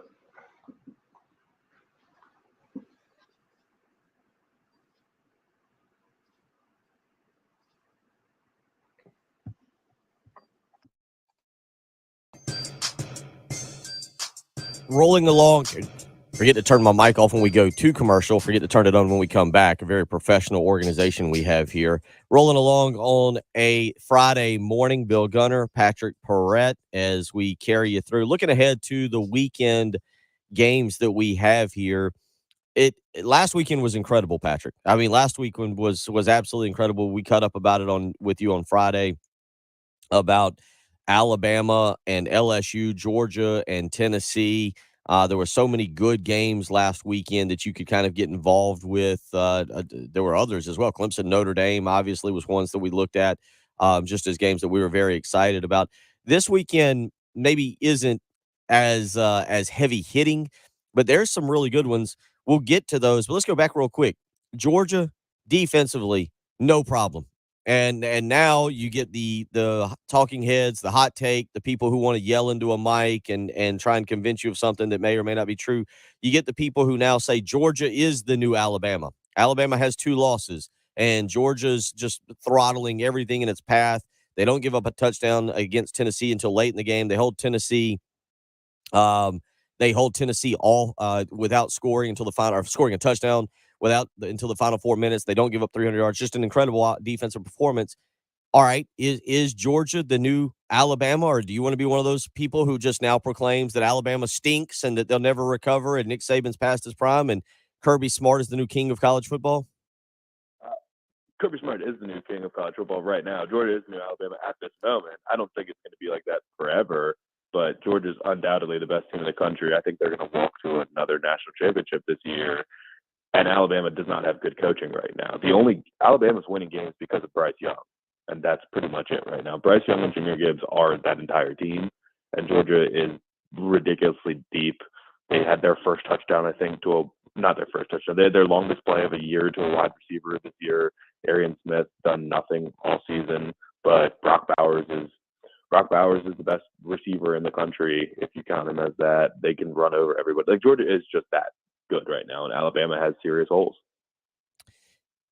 Georgia, it looks like Georgia. It looks, again, LSU's got a few little traps that they've got to avoid. Georgia goes to Mississippi State this weekend. They got Kentucky, and then they've got Georgia Tech to close out the regular season. Really, no reason you should not expect Georgia to represent the East in the SEC championship game. Now, flipping over to that other game, LSU and Alabama last week. That was a shocker, 13.5-point spread there in that particular ball game. LSU gets it done. Brian Kelly works his magic. Nobody cares about how he talks now at basketball games. Nobody cares about his Baton Rouge accent. You all in on Brian Kelly, and does LSU, if they get to the SEC championship, is there anything they can do to throw one of the biggest upsets and massive wrenches into the college football playoff? I don't think so. I don't think they're capable of beating Georgia. Jaden Daniels actually is really well right now, better than I ever expected he'd be able to play. They are sort of looking like the team that LSU fans thought they would be at the moment. The Florida loss, I don't even know that it hurts them at this point, because I do think if they finish out the season and they do beat Georgia in the SEC championship, they should go to the playoff. Like, especially if TCU loses a game, I think the SEC champion is going to deserve to have a playoff spot. But yeah, I think everybody's all in on Kelly now. Arguably their best player coming in the season, Mason Smith, towards ACL game celebrating in the first quarter of the first game celebrating. Harold Perkins has changed the entire identity of their defense, do absolutely everything, rush or play, linebacker, cover. They're a different team with him on the field, and they couldn't figure out how to use him because he is sort of a Swiss Army knife, and they were keeping him off the field for 2 against Tennessee, because they just didn't know where to deploy him. Once they figure out how to use him and Mason Smith will be one of the best 1-2 punches on defense in the SEC. LSU's going to reload at receiver, and Jaden Daniels will be back again, I assume. So yeah, I think everyone's all in on Brian Kelly. Everyone that predicted the last three LSU coaches have won national champion. Why would Brian Kelly be any different? I think everyone's feeling pretty good about that right now. 803-404-6100 if you want to send in a text message this morning, and we'll try and get to that as well. So you kind of turn now and you look ahead to this coming weekend with the schedule, and we talked a little bit about LSU and Arkansas, Patrick, and we will pick that game coming up. I believe we'll pick that game. We either get that one or we'll do Oregon, Washington. But LSU now goes on the road. LSU up to number 7 in the most recent college football playoff ranking, and we were just talking about Arkansas and the fall that they are on, and now maybe how Sam Pittman is being perceived, a little bit of adversity, a little bit of discouragement over in Fayetteville. LSU's got a chance to make a statement here. You go into Arkansas, you jump up early. We talked about it. Michigan and Ohio State are going to play. Somebody's going to fall there in that ranking. Those two, that's an issue. And then you talk about the potential for something to happen to TCU.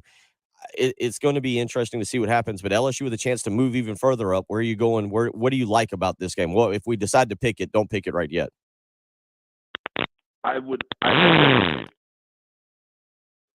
Yeah, let's see if we can get Patrick back online. We're having all kinds of audio issues there with him this morning. I think that's a little bit of our phone line, 803-404-6100. We'll continue talking about here what you've got. Again, that early slate of games, Ohio State also hosting Indiana, Missouri going to Tennessee. Not that I think Missouri will go in and pull the upset on Tennessee, but it will be interesting to see how Tennessee handles coming off of that first loss. Do they come out fired up and ready to go? Are they kind of in a situation where they're struggling mightily and maybe fall behind early? Eli Drinkowitz, I do find this interesting this past week, or I guess it was last week, that he got the massive contract extension. If you remember, Brad Crawford was on this program and also had put out on social media a lot earlier in the summer that Eli Drinkowitz is a guy who could very, very easily end up on the hot seat after the South Carolina game if things were going poorly for Missouri at the time. That would be something that Eli Drinkowitz, you'd have to watch out there. $6 million is now what he is set to earn in 2023 and $7 million by 2027. Got a contract extension and a significant raise. Drinkowitz' salary went from $4 million to $6 million starting next season. And then again, it will peak out at $7 million. I do bring this up because it's interesting to talk about the raise that Eli Drinkowitz is getting based on what he's actually done out there, and then look kind of back right here in the other Columbia, in Columbia, South Carolina, and think about what South Carolina may have to do after year 2 with Shane Beamer. And again, I'm not saying you go out and you throw out some ridiculous raise, but Missouri went to $6.6 million starting next year for Eli Drinkowitz. Drinkowitz right now has gone 5-5, 6-7, and he's currently sitting at 4-5. And Missouri, this just shows you where college football is at financially. Missouri has just raised his pay from $4 million to $6 million starting next year and going all the way up to $7 million in 2027. Think about that. That's a guy that's 15-17 at Missouri. He's 10-14 in the conference, and he just got an extension and a raise just a few weeks ago. It's kind of ridiculous to think about that. Now you look at what Shane Beamer's done, becoming bowl eligible. Now, technically, Missouri was bowl eligible in that COVID year, 5-5. They did not go play in the Music City Bowl, but they were bowl eligible. He has gone to back-to-back bowl games, but it's interesting to talk about Eli Drinkowitz, and I think we got Patrick Perret. No, they're working there with the phone lines. I see that. But it's interesting to talk about Eli Drinkowitz from that standpoint, what he just received in terms of a contract extension versus what Shane Beamer may be in line for next year. And Patrick, let's try to hear for just a minute. You hear me talking about this extension because Missouri at Tennessee tomorrow. And I use this to kind of talk about, all right, if Eli Drinkowitz, who's 15-17, who has a losing record in the SEC at 10-14, gets an extension and a raise from $4 to $6 million, and again, that thing will top out at $7 million in 2027. If that's what Drinkowitz gets, what does maybe Shane Beamer deserve? He's going to have to get into that ballpark, right? I mean, South Carolina's got to be competitive. You can't have Eli Drinkowitz making more than Shane Beamer if he's proved more. I don't know. That's a weird situation, and Missouri is almost admitting what they are. I feel like with Eli, because Eli does. I think he is a really good coach. Like on Saturdays, I think he's a really good coach. He's a good play caller. I think he gets a lot out of that talent. But is he out there bringing recruits to Missouri? Not really. But that's a really hard place to coach. And South Carolina is a really hard place to coach, not because there's no talent and it's not an attractive place to go, which is what Missouri is, but because of all the competition. So, yeah, I mean, I don't know when he's due for that or when it's going to need to happen, but it's probably going to need to happen soon. Sounds a lot better there. Yeah, we'll continue talking about that as we roll along this morning. You're listening to Bill Gunner, Patrick Perret, Jen Jensen. It's the early game on 107.5 The Game.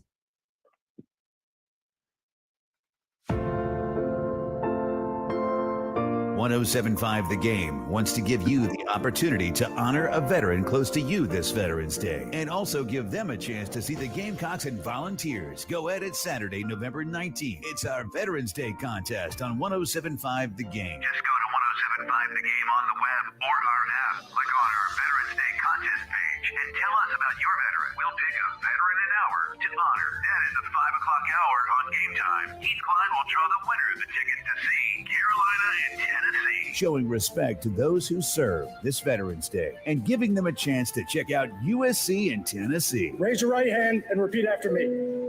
I state your name. Do solemnly swear. Support and defend. The Constitution of the United States.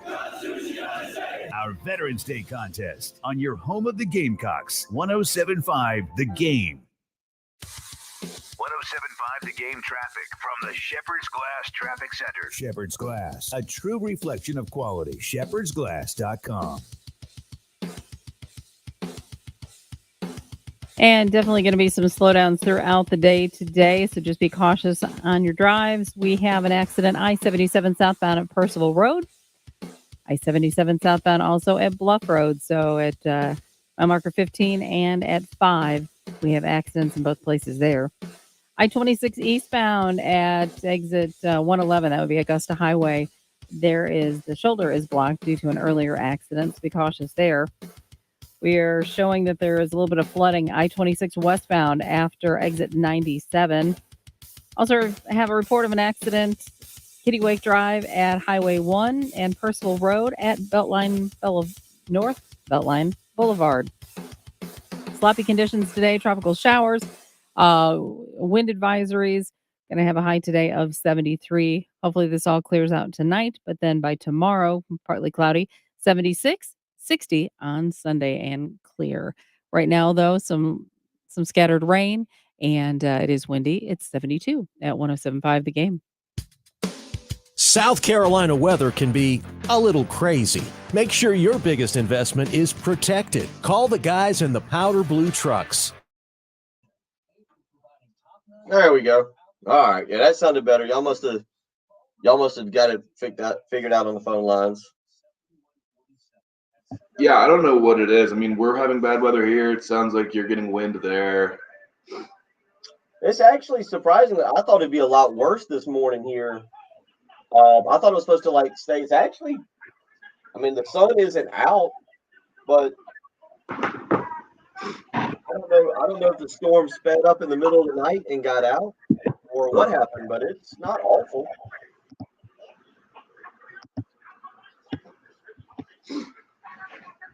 Thank you for that. Yep. Had women's soccer against Wake Forest. Basketball tonight. I think, Ray, I don't think you give a huge raise, and I agree with you about no one's coming after them. But I think Drinkowitz is interesting. Shane, I think, should get a little. I mean, Shane's so low. He's so low that. But I don't think you get crazy. You definitely don't go Mel Tucker with honestly, you can give Shane a pay raise to 3.5 or 4 million, and technically he would. I would say he'd be underpaid, but I think you got to give. I think you give Shane a little raise. It'd be crazy if Eli was double up on him. I mean, what is he at? He's because I thought it was like 2.8 over 3 million. Did he get a bump last year, or did just the assistants get bumps? Yeah, Shane's only at 2.75. Yeah. I mean, yeah, I agree with Ray. I wouldn't go over 4. That's what the next USF coach is going to make. Huh? That's what the next Southern Florida coach is going to make. That's an exaggeration, but it's not that far off. Yeah, I'd give him a little. Shane deserves a little raise, but I'm with it. You're not competing with anybody for him, and I honestly, you'd honestly make the argument that pay raise is tied in with you going out and hiring a new offensive coordinator. Yeah.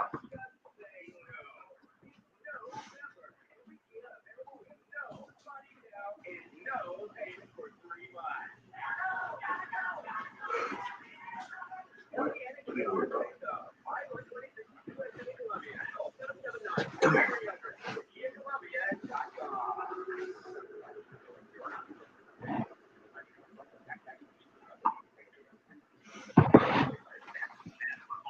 Did you talk about Tana Mordecai's game last Saturday?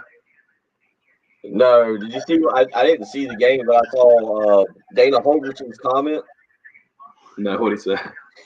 He said they were going to score. It was, SMU put up 77. He goes, they were going to score every time they got the ball. I've never seen that in my life. You saw his numbers? I think I might have seen him on Sunday morning, but I don't remember him. He had 9. I think he had 9 incompletions or 6 incompletions, but he had 375 yards and 9 touchdowns, plus 54 and another touchdown on the ground. So he had 425 yards and 10 touchdowns. I don't know if I've ever seen a game like that.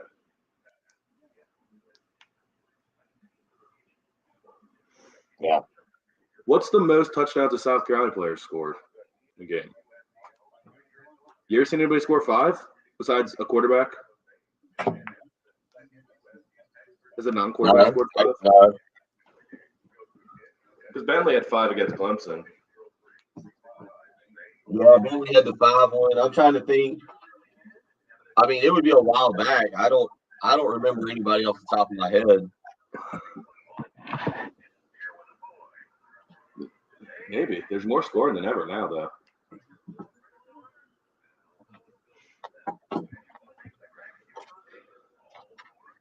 Sydney caught 5 in one game. Is that true?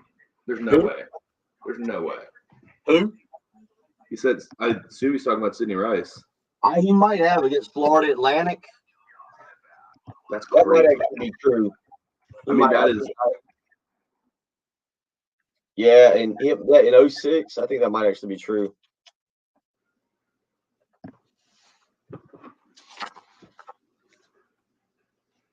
$161 and 5 touchdowns. Good call, Gator.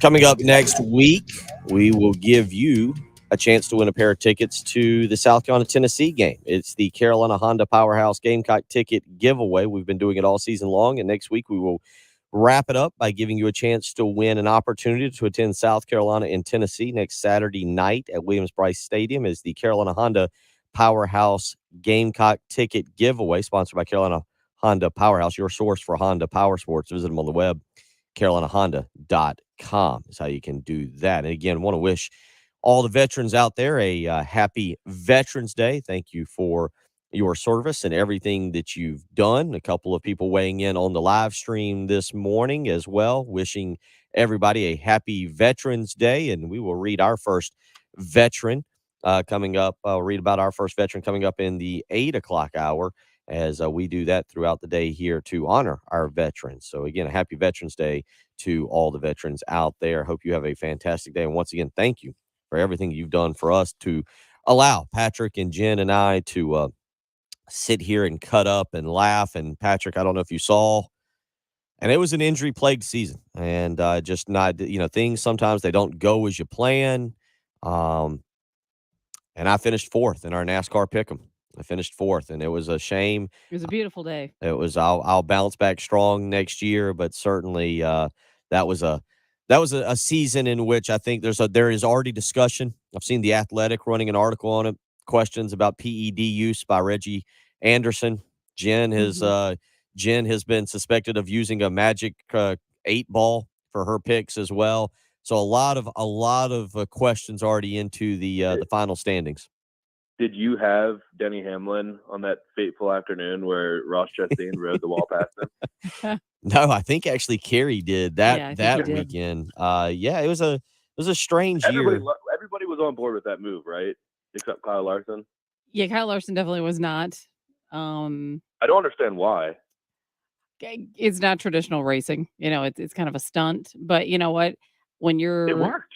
Yeah, but I mean, okay, I can't imagine anybody. He's probably just jealous because he didn't, come up with it. But, the look at it is you were getting into the final four, so you do what it takes to get into. It's the end of the race. It's not like he, was doing that all race long. It was something that worked and got a lot of people talking about it. So hey, if it brings eyes to the screen for future races, okay.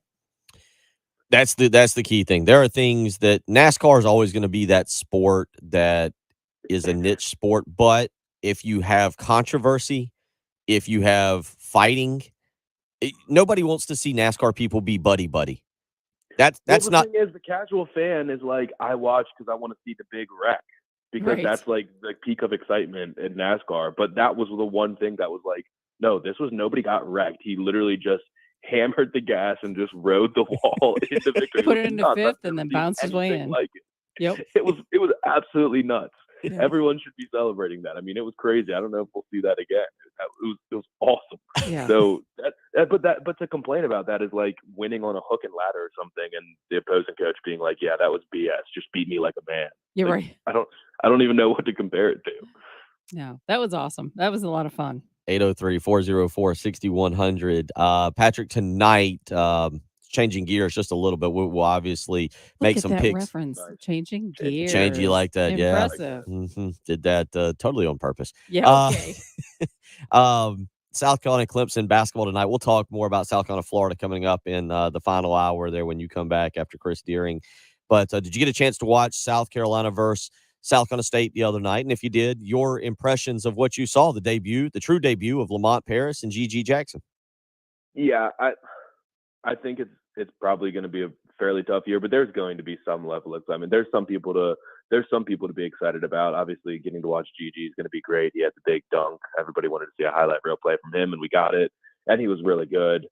Hayden Brown was really good. I think he's going to be one of those like 1 year heroes that I don't know. You're going to put him in line with like a Wesley Myers or a Frank Booker, who just like you're going to look back in 10 years like, oh yeah, that guy was pretty good that 1 year he was here.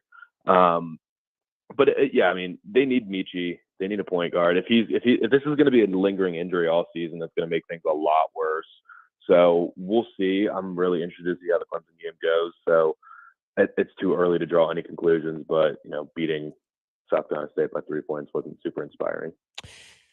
No, and I don't look. I think Eric Martin down there at South Carolina State has an incredibly difficult job, and I think that at the end of the day, it's going to be extremely difficult because the resources that South Carolina State provides to their basketball coach and their program are exceptionally limited, and that might actually be nice. But if you look across the board, Patrick, Florida State lost to Stetson this past week. Louisville loses to Bellarmine, I believe is how I say it correctly. I think Bellarmine. Bellarmine. Okay. I mean, you win the game, and it's a lot better to try and work on things after you win the game than to lose the game. And look, I'm a Frank Martin fan, and I think Frank Martin did a lot of great things for the university, but there's no doubting you don't want to lose to Stetson or I think Brown or whomever they would lose to and say, well, our players learned from that. No, that's not what you want to do. Those are losses that cost you the NCAA tournament and probably in the long run end up costing the job. Yeah. But I think there are some really good teams in the SEC this year. Arkansas is going to be really good. I think Kentucky is going to be really good this year. South Carolina is not. I don't know that they're going to be the worst team in the conference, but if they can get themselves, if they can make the SEC tournament, if they can win some games and get themselves around 500, I think that would be a solid year one for Lamont Paris. This team there are some guys. I mean, I think Hayden Brown is someone that just has a knack for scoring. He's done it for years at the Citadel, and now he's in 1-for-1 in 20-point games. I think he's got a good chance of being a high teen scorer game in and game out this year. Gigi obviously flashed double in the first game is phenomenal, but they do need that facilitator. If Michi can't go all season long, if it's a case of you have got to sit him out for a week so that he can get fully healthy, I just don't want to see every single game for the next month or two Michi Johnson's a game type decision because he's only 50%. They need that facilitator, and they have for years. Yeah, that's a great point about how you just described that, saying you don't want to see him be 50%. They've got to get him healthy. And I've said this, a couple times again, that guy, Michi Johnson, is a guy that can make South Carolina go. He's the one that can really, I think, propel South Carolina into being a very competitive team. I think Gigi Jackson's going to have to learn a lot, but Michi Johnson is a kid that, again, I'd heard a lot of great things about him in the preseason, his leadership, his skill, the transfer. You talk about the transfer portal sometimes when we get upset about it. For Michi Johnson, I think it's working exceptionally well, and we'll see how it kind of plays out tonight. South Carolina, the last victory over Clemson was up. And of course, by the way, they didn't play where I was going back and looking. They've lost 2 straight. They played in 2019, I believe, is when the game was December, and that was the last win for South Carolina. They didn't play in 2020, 2021. If you remember, that game got canceled, Patrick, according to the schedule. And then last year, the 2021-2022 season, Clemson got South Carolina up there. South Carolina was kind of suffering from some issues and lost 70-56 in that game. So South Carolina, they're losing 1 straight. The last one they won was in 2019, 2020, didn't play 2020, 2021, if all that makes sense. 803-404-6100 is how you can weigh in this morning. You're listening to Patrick Perret, Bill Gunner, and Jen Jensen. It's the early game on 107.5 The Game. Our 15th anniversary celebration on 107.5 The Game is sponsored by Lexington. I think the heat is back on. This is amazing what's happening in here.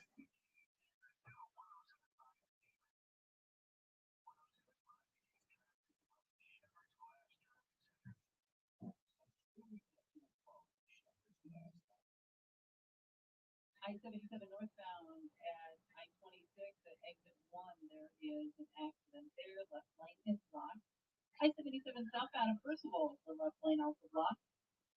I-26 eastbound at Augusta Highway, exit 111, the shoulder is blocked there. The left lane blocked, I-77 northbound at Shop Road. Still some reports of flooding, I-26 westbound just after exit 97. The accident, I-77 northbound at Decker Boulevard. Also, Kitty Road, Kitty Drive at Highway 1. There is a report of a riot. Also an accident, Percival Road at North Beltline Boulevard. Be careful once saving water today. We have a little bit of light rain right now, but the next round really coming in around lunchtime and this afternoon. Could be some more thunderstorms and heavier rain coming in. The second wave yet to come. Windy today and the rain, 74 high, and then should be clearing out tonight. And then by tomorrow, it should be a little better and about 70 to 60 on Sunday. Right now, breezy and that's scattered rain, 73 and 45. Sponsored by Mucinex DM. Say goodbye to retaking medicine every few hours. Find Mucinex DM to get cough and chest congestion relief for 3 times longer than typical 4-hour cough and chest congestion medicine. That's 3 times longer relief for chest congestion and cough. Nothing lasts longer. Emergency topical medicine.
Did you know State Credit Union now offers the same services big banks offer? Services like online account opening, online loan applications, mobile banking, remote check deposit, personal in-person transfers, electronic signatures, and more, all with better interest rates and lower fees than the big banks. Check them out today and see why over 400 people per month are joining State Credit Union. Visit them online at scscu.com. That's scscu.com. Hey, sports fans, score a rewarding new career and great employee benefits with South Carolina Department of Corrections. This thermometer has no clue what's going on.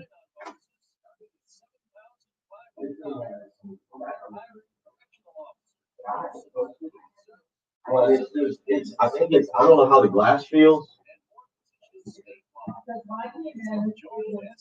68. So I bumped it up to like 70, 71. So, but I can, like, it's going. I see if I heat because you can smell it. Yeah, I mean. Humid heat.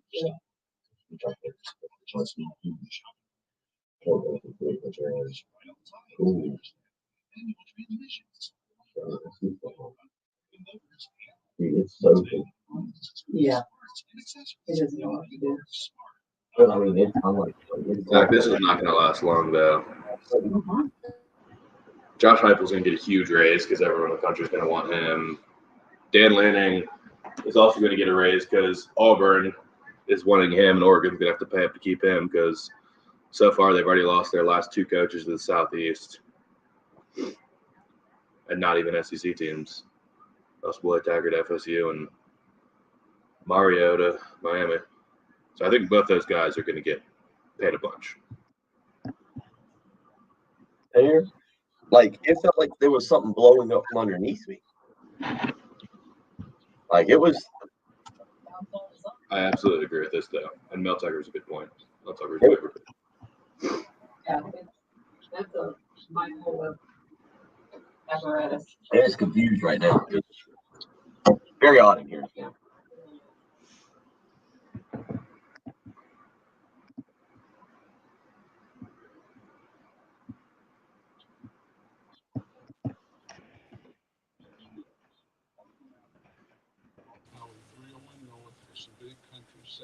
Remember, that's Superior Motors Kia.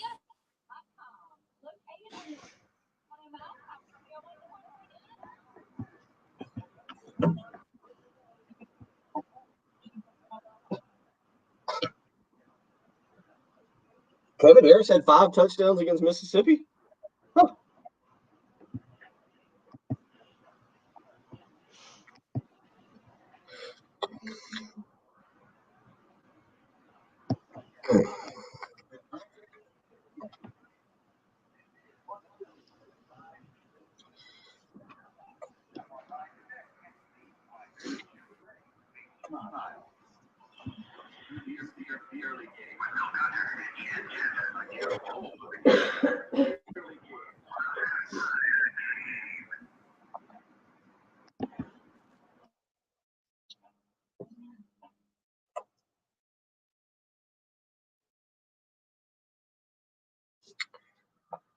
Final segment of the second hour on the Friday edition of the early game. Patrick Perret, Jen Jensen, as we roll on through a little conversation breaking out, kind of interesting, Patrick, on our live stream as we've been talking about contracts and potential extensions.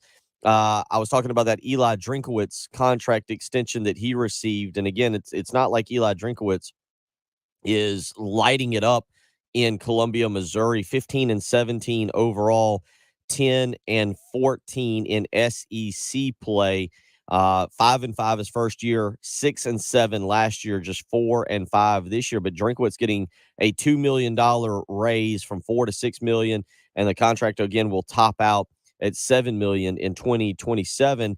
And so I just brought it up, and people started weighing in on our live stream. Shane Beamer will go to a bowl for the second year in a row. What the record will be, what the SEC record will be, is to be determined. But Shane Beamer right now, one of the lowest paid coaches, I don't have the numbers right in front of me, but one of the lowest paid coaches in the group of Power Five, the Power Five group. I'm going to assume I'm going to assume, Patrick, that he would be in line for a slight bump in pay. And I understand some people because we had these on our live stream that were saying, hey, you're not competing with anybody for him. Why would you pay him more when there's no other suitors out there? Well, you still got to look. You got to look around, right? And say, hey, we got to take care of our coach. We got to make sure that he's well compensated. He doesn't have to be greatly compensated, but that it's at least respectable, right? Yeah, truly, I'm looking at the Pac-12 head coaches right now, and Kalen DeBoer is making $3.1 million. The only coach Shane Beamer makes more than, and it's by a whopping $50,000, is Jake Dickert and Jed Fish. He's got to be in the ballpark. I mean, just it doesn't have to be crazy. It doesn't have to be $7 million, but get him to like 4. Yeah, 3 to 4 would be nice. Well, and there's a fine line because a couple people are weighing in, and Mario Cristobal and Mel Tucker. By the way, Mario Cristobal last night, Patrick, I don't know if you saw this. They had another bad loss last night. Did you see their loss last night? Football coach. Huh? Miami? Mario Cristobal's a bad football coach. You're not. Well, did you see what happened last night? They didn't play, and they still had a bad loss. No, what happened? They lose their top quarterback recruit, Jaden Rashada, last night, the number 7th ranked quarterback in the 2023 class. He is actually a top 30 prospect. He's number 27 overall, according to ESPN. He flipped commitments last night, went from Miami, committed to Florida. Oh, my gosh. That was a $7 million man. That's right. It's a big deal there. We'll continue talking about that. Patrick and I will get more into that Florida-South Carolina football game in hour number 3. Chris Deering on the way. Patrick gets a quick breakfast break, and then he's back. It's the early game. 107.5 The Game.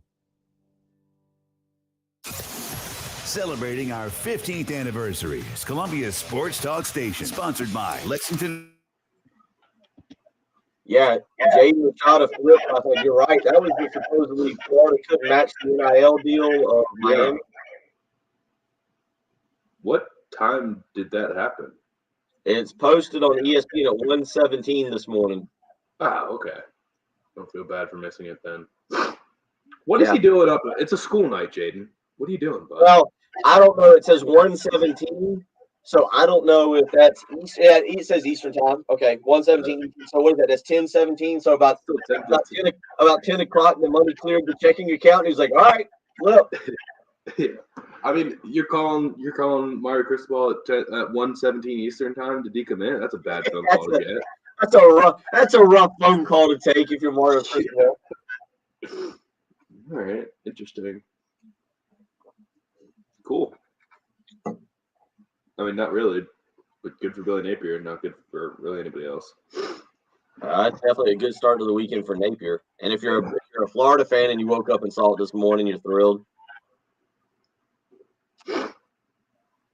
All right. Well, we will check back in 20 minutes or so. All right. Yep. We will see you in a few.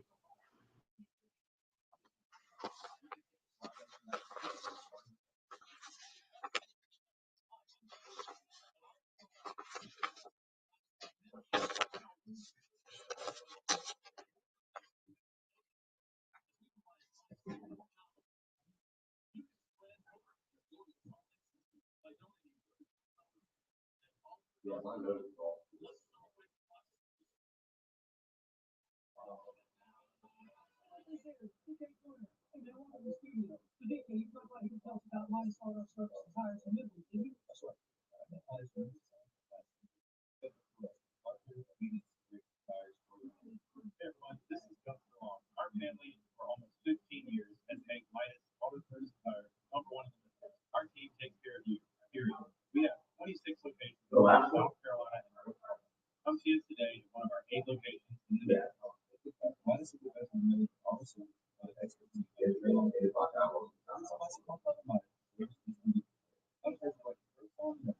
Virginia DK, and for all you football fans out there, if you like DK, go to Midas.com. The additional savings we have, utilize one of our Midas service vehicles for your convenience during your visit. Hey, DK Turner, Midas in Midland says morning service for your car.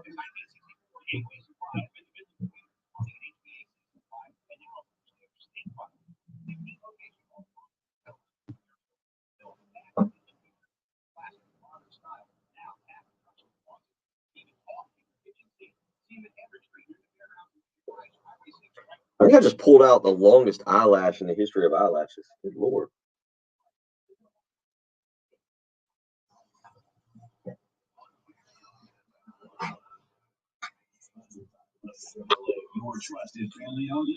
Let's see here.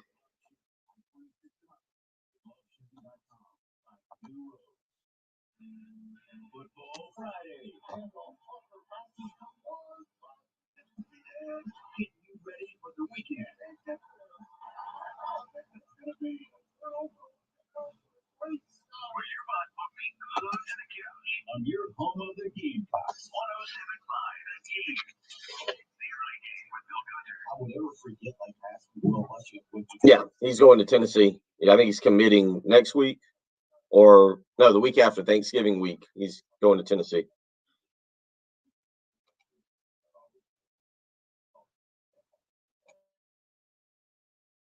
And Jen Jensen. I just really don't even know where to go with that.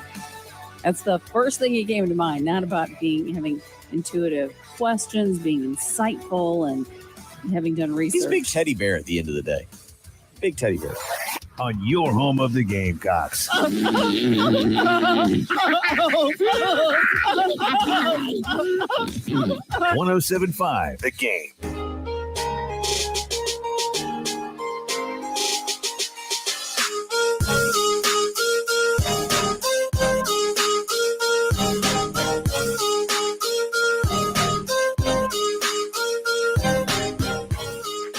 .01 on a Friday morning, a football Friday morning, as we've been talking with Patrick Perret. He'll be back in about 20 minutes. But now we're joined by the one and only Chris Deering of Prep Red Zone Network, as he does each and every Friday to give us the CNT Foundation's high school highlights of the week. And boy, we need Chris more than ever this morning as we try and figure out what's going on. CNT Foundation's the official sponsor of the high school highlights of the week. CNT Foundation's your foundation repair and crawl space experts serving South Carolina, Georgia, and North Carolina. Give them a phone call, 843-405-7022.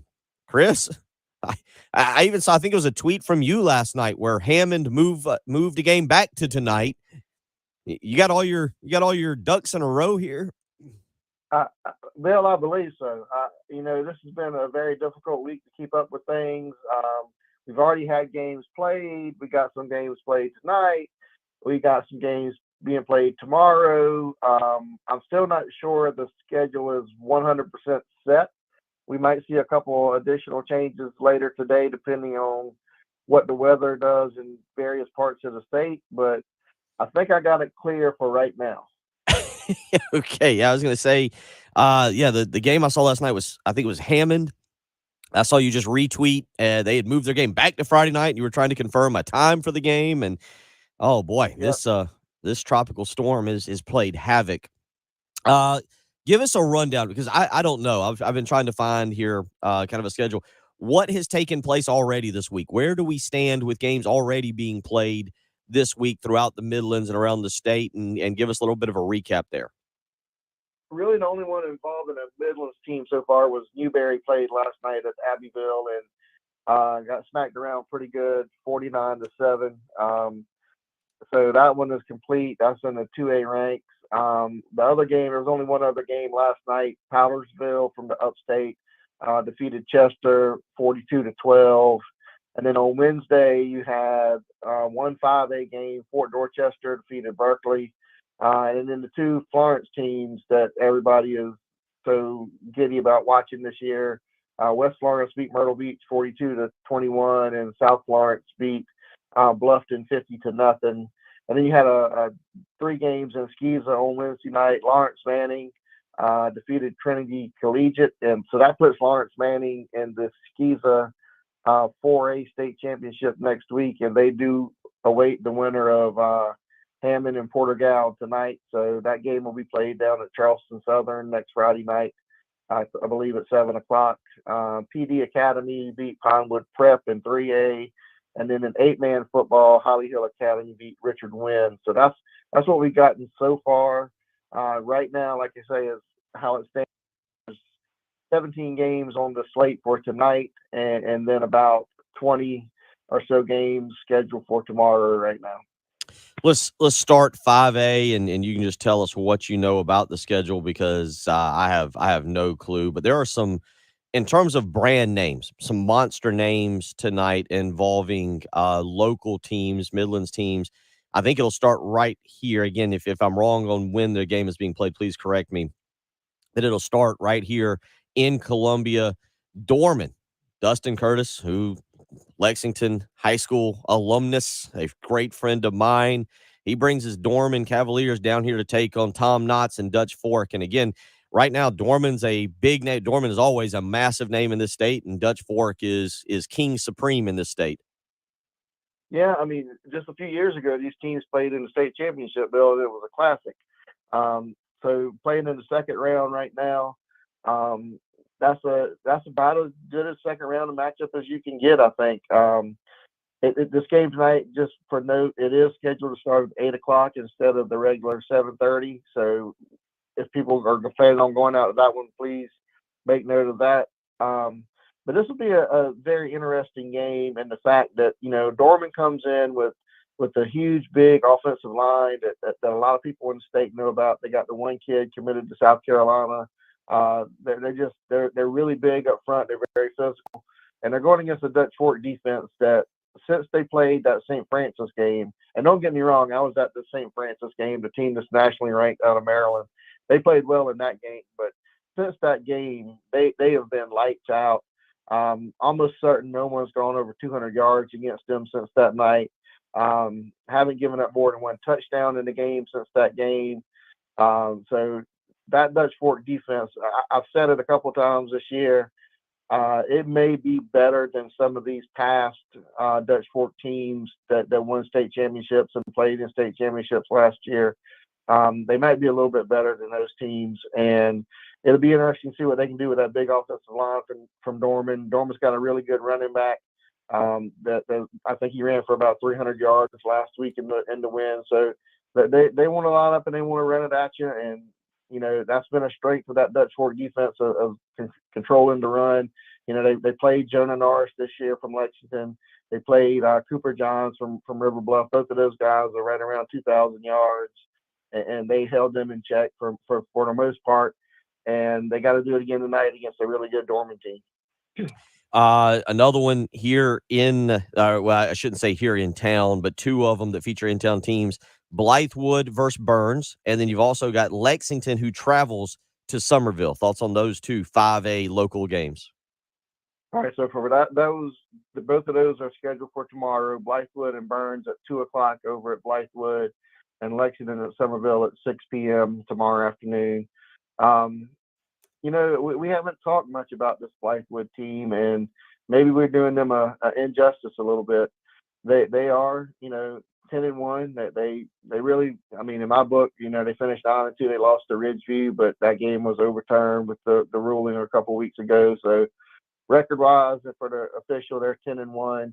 The only game they lost was to Lexington. So we haven't talked about them as much this year as some of these other teams, and they do have a tough test against a really good Burns team. I know last week, I don't think I mentioned it on this show. I mentioned it when I called in with Tommy and those guys at night, Tommy and Justin. But Burns had a couple of kids get in a car accident last Friday morning, two football players, and they're okay, but they were injured. They stayed in the hospital for a little bit, and very emotional win for them last week, and they're playing for those kids. So, and again, a name team, Burns coming into town, so that should be a good one tomorrow afternoon. And then Lexington's got to get on the bus and ride down to Somerville.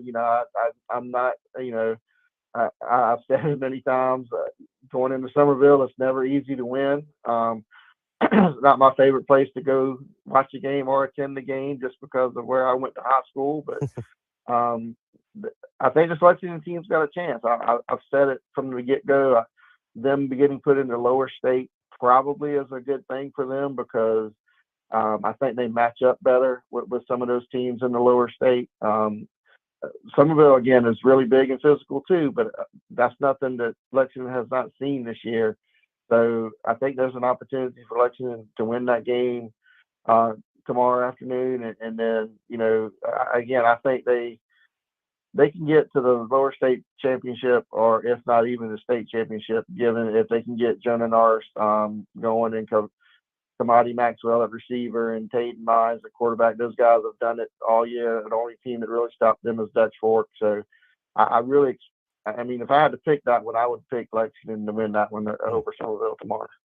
Let's move to 4A, two local teams in 4A, AC Flora in Hartsville, Irmo and James Island. I'm not even going to say tonight. I have no clue when these, again, this is why we turn to you for the C&T Foundation's high school highlights of the week, but 4A, AC Flora in Hartsville, Irmo and James Island. Both of those are tomorrow afternoon. Hartsville at AC Flora, 6:30 at Memorial Stadium. That was one of the late ones that changed yesterday afternoon. I think when schools went to e-learning, that changed a lot of things for today. That's again a name team coming into town in Hartsville. They're historically good in the playoffs.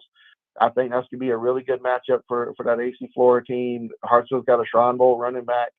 So it's going to be a tough challenge for that defense. But, I mean, again, I can't say enough about Markel Townsend. The kid's over 2,000 yards now for the season.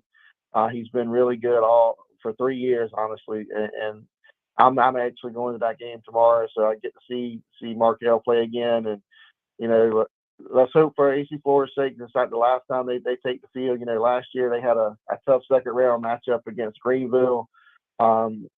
This year, again, they have another tough second-round matchup. It's going to be against Hartsville. So see what they can do against a historically good team with a really physical running game. And if AC Flora has a weakness, I would say it would be on defense right now. But this one might turn into a little bit of a shootout. But I do think Flora probably wins that one.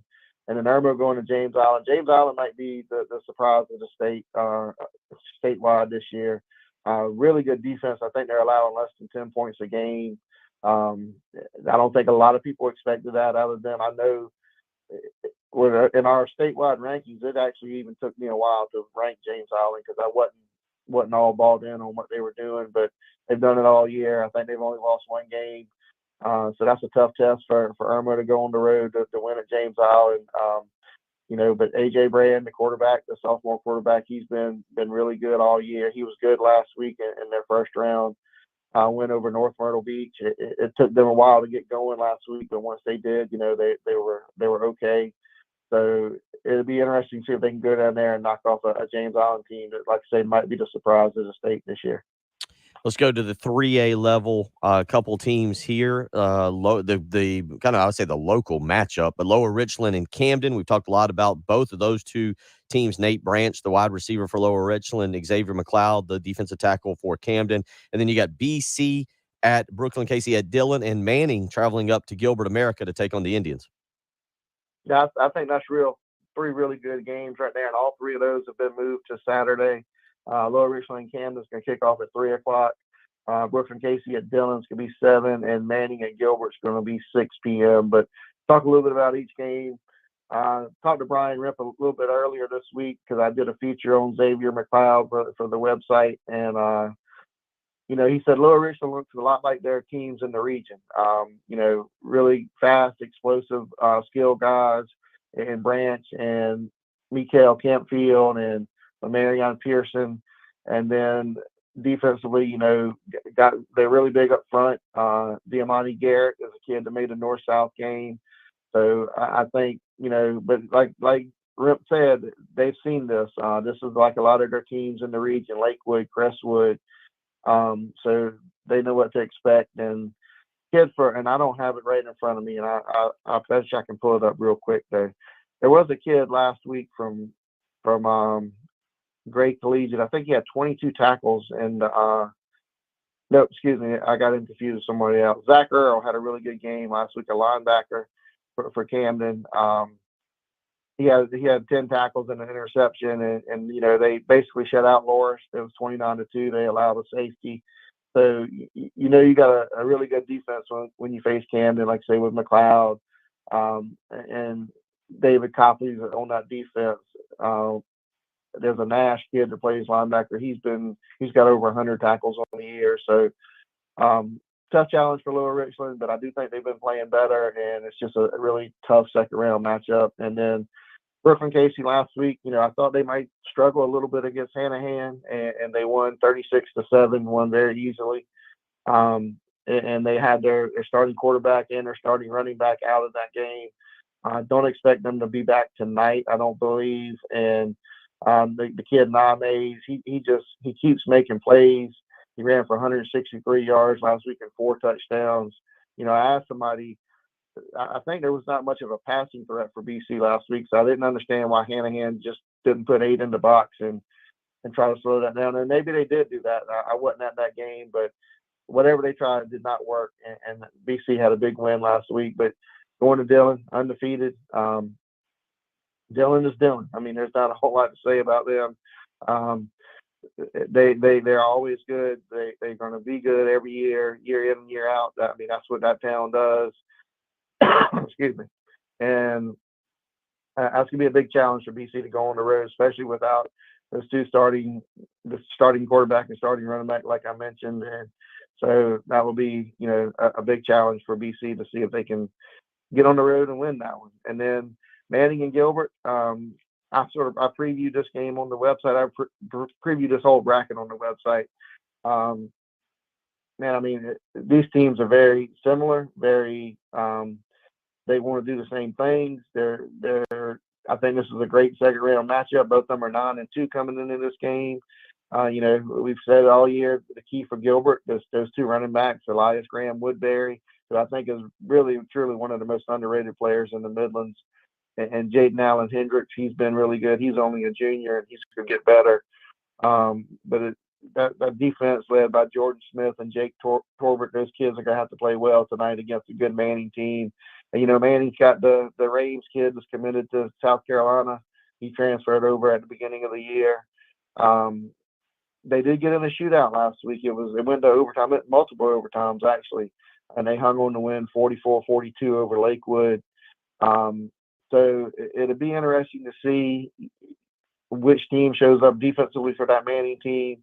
They've been good most of the year, giving up 42 points, but I think it might have been 20-20 at the end of regulation. So they went to multiple overtimes, and so or 27-27. So it was multiple overtime. So they gave up some points last week, but that'll be a good game.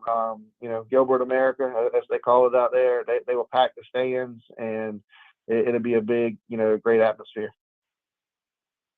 Excuse me. Before we let you go this morning, it's Chris Deering. Follow him on Twitter at cdeering82 is the way to do that. Your thoughts? It's a young lady we've talked about, Malaysia Fulwiley, one of the top players in the country yesterday, commits to Dawn Staley and South Carolina. And I know you've had a chance to see her and you're familiar with high school basketball in the state. I've heard, you tell me, I've heard different players, totally different players, but the comparison of talent to Asia Wilson is similar. Your thoughts on Fulwiley and her staying home to play for Dawn Staley? Yeah, that was a huge pickup for Dawn yesterday. I mean, not that she don't get players nationally that's ranked in the top 10, but Fulwiley, in my opinion, is, and I know this term is probably used more than it should be, but she's a generational talent. She's that good. I mean, the fact that, the men teams, they get Gigi Jackson this year, at least, to watch play. And next year they'll have Fulwiley, another local product, on the floor to play is really huge. Ashlyn Watkins from Cardinal Newman is there this year with Dawn as well. But Fulwiley does things that, I've been covering high school sports in this state for 30 plus years now. And she does some things that I've never seen a female player do. That's just how good she is. And I've seen the Ivory Ladders and whatever other names you want to put up there with her. But I've seen all those kids play throughout their careers, and Fulwiley is good, if not better, than each one of those. So it's going to be exciting to see her get into a South Carolina uniform. I'm glad she stayed home. I think it was a tough decision for her. I really think it probably came down to South Carolina and Ole Miss, in my opinion. Actually, going into yesterday, I wouldn't have been surprised if she picked either one of those. So, big get for Dawn to get her to stay home, and she's going to be fun to watch. If basketball season's just around the corner. Preseason stuff starts in a week or two. if you get a chance to get out and see Full Wally and watch her play, and I'm gonna go ahead and put a plug in. First time ever in the Chick-fil-A Classic, they're gonna have a girls game in there.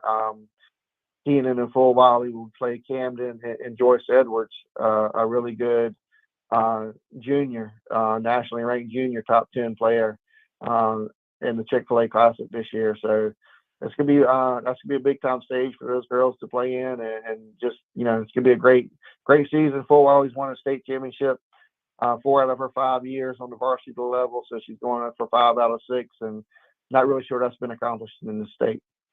Chris, we appreciate you joining us. A lot of great information there. Good luck to everybody tonight. You can follow him on Twitter at cdeering82 is the way to do that. And we will catch up with you next week. Ski's a championship weekend next week, and we head into the final few weeks of the playoffs, man. I appreciate it, and good luck tonight. Stay safe.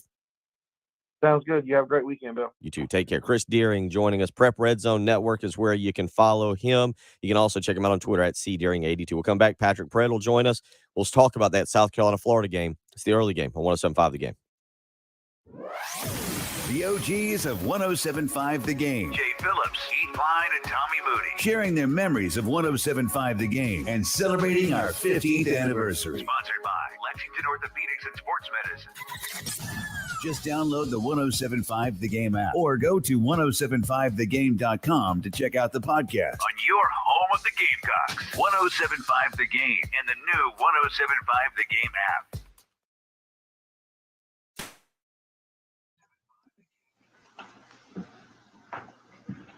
He's back.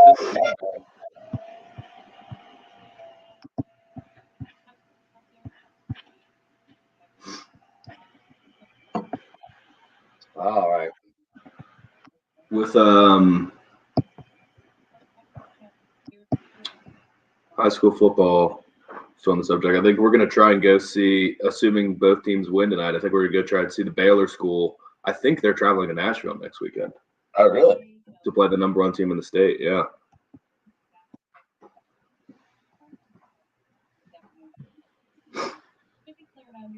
Go see Kim Ray and old Whit Muschamp. Oh, Whit Muschamp. Taught that kid everything he knows. Hey, that's true. He is a heck of a lacrosse player because of you. I never actually got to coach him in lacrosse. He had a shoulder injury, so he was never able to practice. Taught his brother everything he knows, though.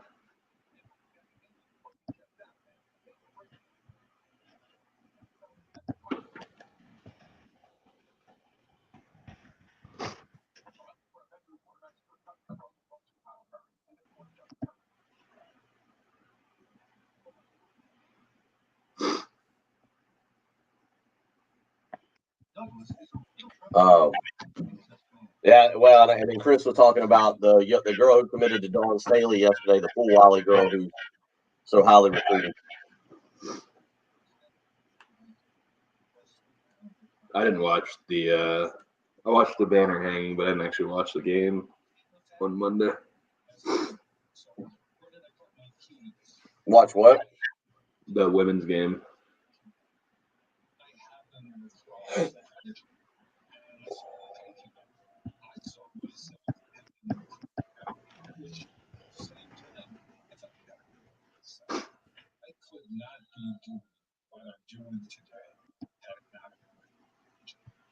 Prevagen, healthier brain, better life.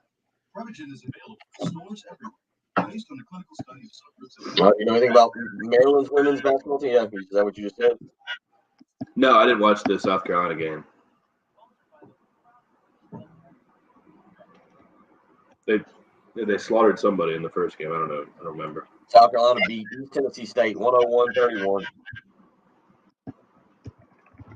Yes, it was quite the beating.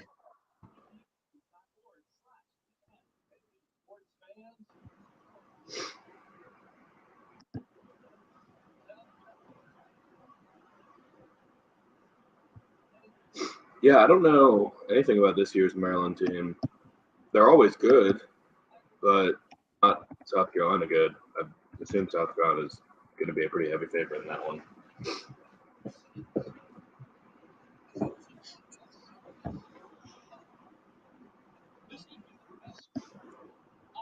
year did Maryland women basketball win the national championship? 2006. I could definitely name the starting five of that team, though.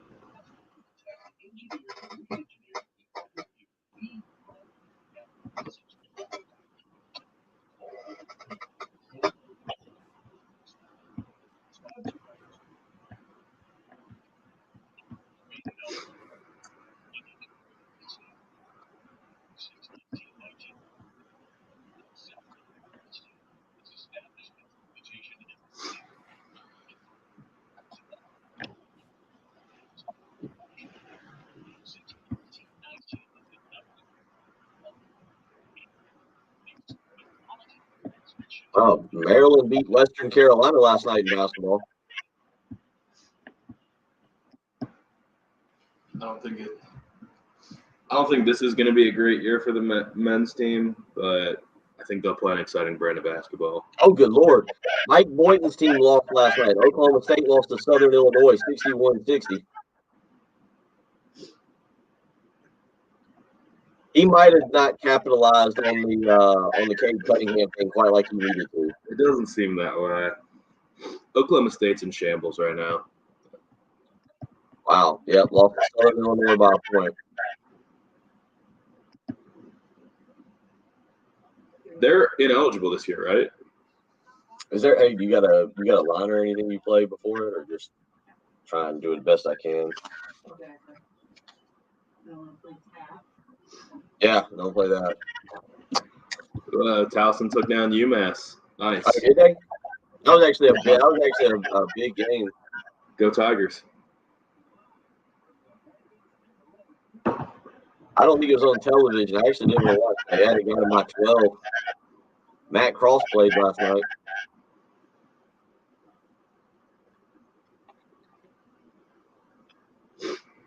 How many Gamecocks start for UMass?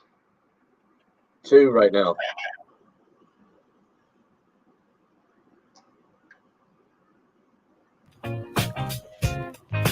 (803-404-6100) if you want to weigh in this morning. Big thank you to Chris Deering for joining us. CNT Foundation's high school highlights of the week. Again, CNT Foundation, your foundation repair and crawl space expert, serving South Carolina, Georgia, and North Carolina. You can give them a phone call, 843-405-7022.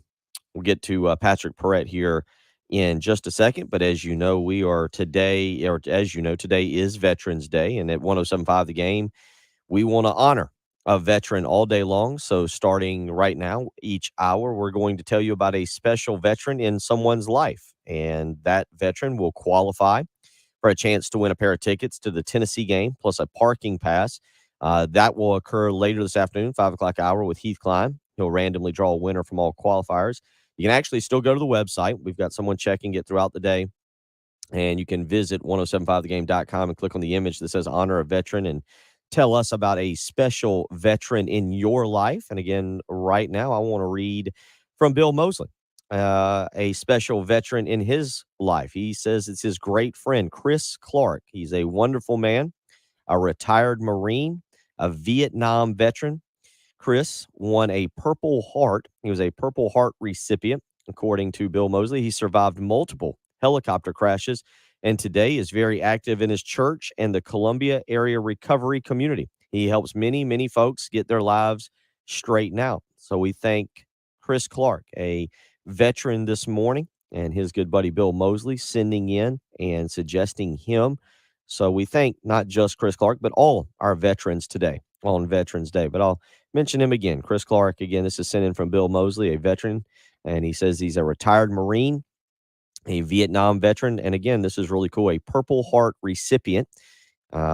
Survived multiple helicopter crashes, and Chris is around town. He is very active in his church and the Columbia area recovery community. So thank you to Chris Clark for his service in apparently multiple different it doesn't tell me what, but I was going to say combats, but Vietnam veteran, obviously, and again, a retired Marine. So Veterans Day, very special to a lot of us. And thank you, Bill, for sending this in on his friend, Chris Clark, who is our veteran of the hour. Again, you can go to 1075thegame.com, click on the image that says honor a veteran, and tell us about a special veteran in your life. Every hour today, we will be reading a little bit of their story on air. You still have time where you can go and do that maybe for later this afternoon. And again, these veterans will be qualified to win a pair of tickets to the Tennessee game, plus parking pass, and we will draw for that in the 5 o'clock hour later today during Heath Klein's show. 803-404-6100 is how you can join us. Patrick Perret back with us. And Patrick, South Carolina, Florida, looks like Marshawn Lloyd is out. So that's one thing. But the flip side of this is South Carolina trying to stop the run game of Florida. I believe Kelly on our live stream all week has pointed out that when Florida runs for 220 yards or more, they're undefeated. Anthony Richardson is a guy who leads that charge, the quarterback for the Gators. And to me, last week, tackling was questionable at best. You've got to get him to the ground. That was one thing about Devin Achane and Texas A&M. They were able to get him to the ground and keep him from taking off. You don't get big old Anthony Richardson, all 6'4", 240 pounds, under the ground. He's down the sideline before you know it.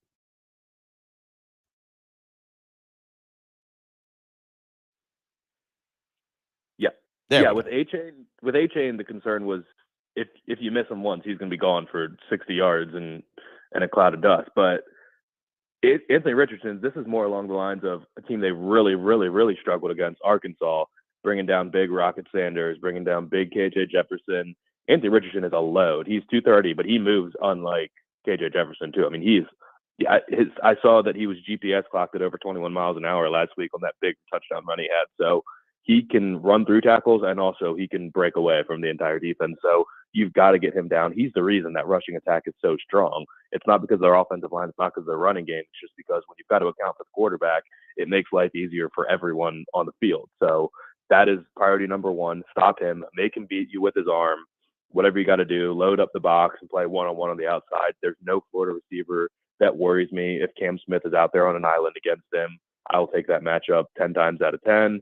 So just get Anthony Richardson down. That is key number one. And then on the flip side, just run all over them because they can't stop the run either. Florida will enter this game with 3 of the top 8 rushers in the SEC in yards per carry. Patrick just kind of alluded to that. Anthony Richardson, second in the league in yards per carry, averaging 6.6 yards per carry. And again, Patrick, as you were kind of just saying, a lot of that comes after he's 6'4", 240. He's not elusive. He's not dancing through the hole. He's running over you. And this is a game in which the linebackers, which has been a concern. Sherrod Green's trying his hardest, but the injuries, I think, are finally catching up to him. That's an issue. Brad Johnson's got to play better. Honestly, I kind of look at Debo Williams this game. This is the game Debo Williams kind of needs to announce himself in the snaps that he gets, and maybe even Stone Blanton as well. Yeah, but Anthony Richardson can move, though. I don't know how much wiggle he's got inside, but straight line speed, he is super fast. I mean, he hit 21 miles an hour last year, which is, I think, faster than any quarterback's gone in the NFL this year. So he can fly, but I don't know how I don't think he's really juking people out. But he is no KJ Jefferson. Like, anybody who's going to catch KJ Jefferson, it's just a matter of getting him to the ground. So that's absolutely priority number one. If it's Debo Williams, if it's the defensive ends have to be able to hold their edges and keep him inside, and just get him down when you got the opportunity. Gang tackle, I would say, load up, keep 7 in the box at all times, and just do whatever you can to make sure that he can't break off a big run against you. Another guy to watch tomorrow for South Carolina. Keep an eye on number 22, Bam Martin Scott. If you've noticed, he's been playing more of late, and he's had some key plays, especially against Texas A&M. Martin Scott was a guy who came in last year in the previous cycle, in the previous year, and kind of spent last year learning. He has started to see his snaps increase each and every week. And that's another guy, Patrick, that, look, if you're going to have the name Bam, you better arrive with bad intentions, and then you better get him to the ground. We'll continue talking about that, and we'll get into the flip side of things. South Carolina running the football. Looks like it's going to be another game to ring the bell.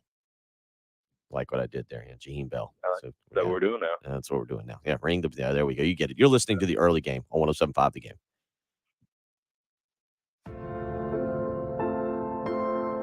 1075 The Game wants to give you the opportunity to honor a veteran close to you this Veterans Day and also give them a chance to see the Gamecocks and Volunteers go at it Saturday, November 19th. It's our Veterans Day contest on 1075 The Game. Just go to 1075 The Game on the web or our app. Click on our Veterans Day contest page and tell us about your veteran. We'll pick a veteran an hour to honor. Then at the 5 o'clock hour on game time, each client will draw the winner of the tickets to see Carolina and Tennessee. Showing respect to those who serve this Veterans Day and giving them a chance to check out USC and Tennessee. Raise your right hand and repeat after me. I state your name. You solemnly swear to support and defend the Constitution of the United States. Our Veterans Day contest on your home of the Gamecocks, 1075 The Game. 1075 The Game traffic from the Shepherd's Glass Traffic Center. Shepherd's Glass, a true reflection of quality. shepherdsglass.com. Still a little bit of flooding reported I-26 westbound at exit 97. And just a disabled vehicle to let you know about, 277 at Fontaine Road. One other accident, I-77 northbound at Garner's Ferry Road. Those tropical showers continuing, get a little bit heavier with some thunderstorms coming around lunchtime and this afternoon. Then everything will clear out, but we do have some wind advisories until this evening. And just, again, watch out for the rain and potential flooding on the highways. 73 will be our high today, 76 tomorrow when it all washes out and partly cloudy. And then Sunday, 60 for a high under sunny skies.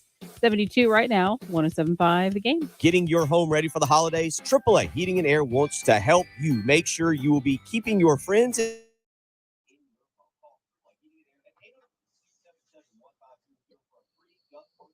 Oh, he's loving. You should have heard him, Robin. He was talking all about last weekend in Nashville. He loved it. Yeah, it was a long weekend. On Sunday, I think like 3 of the first 4 people that had flights scheduled missed their flights. Bill's speaker's not on, is it? Yeah, I'm hearing you. Okay.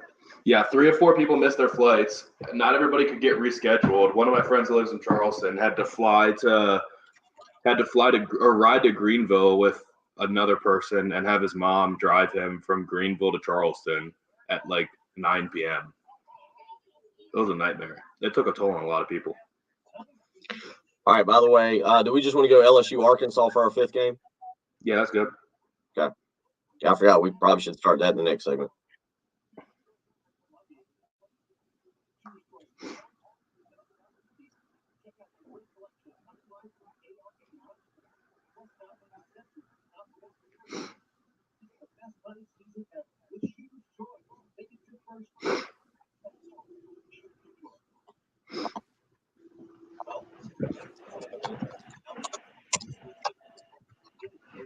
Dude, this room's gonna make me.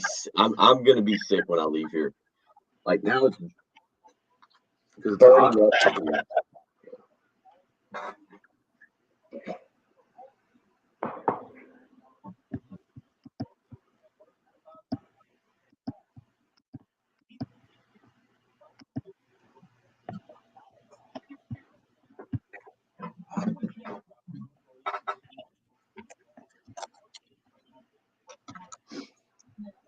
Man, by the way, did you see the end? So I took 2 games last weekend. 2 games. North Carolina and Virginia. Did you see the end of the North Carolina game? No. What happened? Did Virginia miraculously cover something? Virginia scored, kicks the onside kick. North Carolina gets it. Mm-hmm. They're up 3. Virginia, I'm watching the announcer, like, North Carolina decides to take a knee. Virginia cheap shots one of the offensive linemen, gets a personal foul, moves it inside the 5, and the announcers are like, if you were ever going to run up the score, this is the time to do it. Like, you have all the reason in the world now to score a touchdown. I'm like, please score a touchdown. North Carolina takes another knee and ends the game. Be the bigger man. Yeah, don't be the bigger man. So then I take Clemson Notre Dame under 44 or whatever, 44 Yeah. points and a half. Yeah. And they combined to score 35 points in the 4th quarter. Yeah.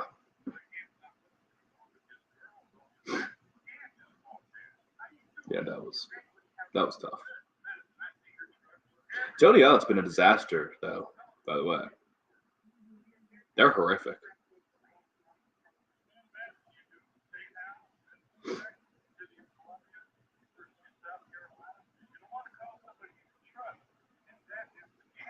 But the defense is a lot better. That's what they were talking. That was one of the things I read is that the offense sucks for them.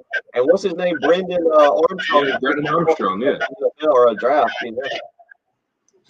I mean, you hire an offensive coach, and you have one of the best quarterbacks in the country, and now your offense is gross. He might be 2 and done there. I don't know how much they care, but they're just happy that Virginia Tech is worse.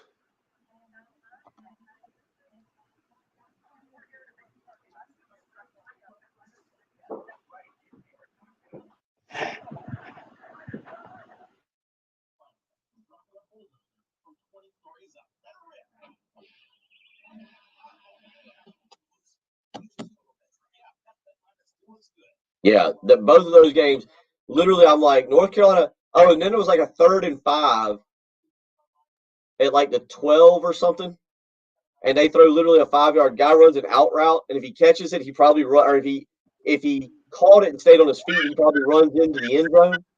Instead, he catches it and like goes to turn upfield and slips and falls down and gets tackled. That was a bad beat there. I don't think we have that one.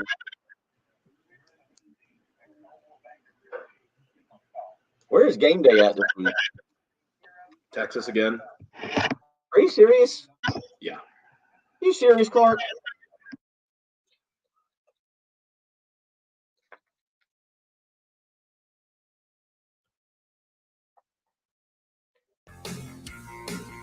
Eight 803-404-6100. How you can weigh in this morning, cutting up with Patrick and a couple others on the live stream. Let's make some picks here. We need to make some picks for the week. Last week, we were actually just talking about some bad breaks. We had my lock of the week, North Carolina, Virginia. North Carolina took a knee inside the 5 at the very end of the game. That was painful. All right, let's get to this here this week. Patrick, I'm 30-30 on the season, 4-6 on my locks of the week. You are 26-34, 3-7 on your locks of the week. Let's start in the SEC. 2 games here in the SEC. LSU, noon game on the road, -3.5 at Arkansas. Arkansas really needs this to kind of regain some momentum. That was a bad loss to Liberty last week, 21-19. Where are you going? I have to take LSU. There's absolutely no reason that Arkansas should win this game, or LSU shouldn't cover either. I mean, LSU is firing on all cylinders. Arkansas is so banged up right now. Doesn't matter that it's in Fayetteville. Maybe because Sam Pittman is a good coach. I don't believe this is an indictment on him at all, but LSU should win this game big. Yeah, I'm with you. I'm going to take LSU. I think Brian Kelly has them ready to go. LSU senses a chance to win the West and maybe slip into the college football playoff. I'll go with LSU minus the 3.5 there. Up in Oxford, Alabama takes on Ole Miss this weekend. The Crimson Tide, an 11.5-point favorite. Brian Edwards, Patrick, Vegas Insider, said small nibble on the Ole Miss money line. He was all over Ole Miss plus the 12, but he said plus 12, by the way. We're playing at 11.5. But he said small nibble on the Rebel money line tomorrow. Crimson Tide minus 11.5. Where are you going? Alabama. I think this feels more like the Mississippi State game than does the LSU game. Alabama destroyed Mississippi State after losing to Tennessee. They lose to LSU. I feel like they're going to destroy Ole Miss. Ole Miss can't stop the run. That's the biggest thing. Like, Alabama can't throw the football. Bryce Young's incredible. He's the best quarterback in the country, but he can't do it all by himself. It isn't easy this week. Jahmyr Gibbs is outstanding, and Ole Miss cannot stop the run. LSU ran all over them a couple weeks ago. There's no reason Jahmyr Gibbs shouldn't be able to go crazy, and they should just be able to march down the field. Bill O'Brien's a bad play caller. He's a bad offensive coordinator, but it's a pretty clear game plan this weekend. Just run the football. I'm going to go Alabama to win the game, but I think Mississippi scores. Mississippi runs the football really well too, and I think that with some play action, Lane Kiffin I think feels a little bit more settled in. Even though it's not a great home field advantage, I'll take Mississippi at home there. I think Alabama wins, but Mississippi I think keeps this a little bit closer than expected. Alabama also, Patrick, typically is playing for playoff spots. They're not in the playoff anymore. What's the mentality of some of those guys tomorrow when those two hook up? 3:30 game on CBS. I'll take Ole Miss in that game. Let's go out to Austin, Texas. You just informed me game day back there for the second time this year. TCU is number 4 in the college football playoff. Texas, though, is the favored team. We're playing this at 6.5. Texas is minus 6.5. The line is 7. Does Texas cover by a touchdown? No, they can't. It's too much. I tried to do this a couple weeks ago. Who's Texas 6.5 point favorites over like Kansas State or something. I can't remember who it was, but TCU can't win this game. They can't keep getting away with this. They're flirting with disaster every single week.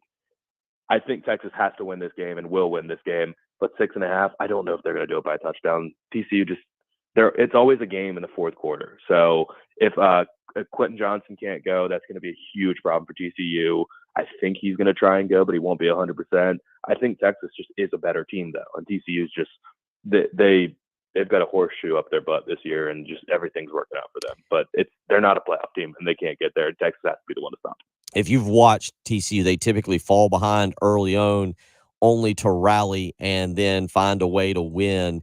I'm with you. They'll rally. I actually think Texas wins this game outright, but I think TCU has the ball late with a chance to keep the miracle season going, and Texas gets the stop. I'll go with you on TCU. We will come back. We'll pick the Louisville-Clemson game, the Cardinals plus 6.5, and we'll pick that South Carolina game against Florida. The Gamecocks will pick it at plus 8.5. You're listening to the early game on 107.5 The Game. Coming up on the next Extra Point. But the number one thing you're afraid of in this game is Anthony Richardson running it. You don't feel that bad about Florida's running backs running it, although they are good. You don't feel that bad about Anthony Richardson throwing it, one, because he's not that good at throwing the football, and two, you feel really good about your corners. I think your assumption is that he's not going to run the football because you're spying him, when they're still going to try to block you. Just because you're spying him doesn't mean you're getting a free shot on Richardson. The other team's like, oh, he's spying. We'll leave him alone. Not to mention, like, you can't block Nick Emenwari. He doesn't miss tackles. He can just fly over The Extra Point With Pearson, Preston, and Gamecock Central. 9 a.m. to noon On your home of the Gamecocks. 107.5 The Game. 107.5 The Game traffic from the Shepherd's Glass Traffic Center. Shepherd's Glass, a true reflection of quality.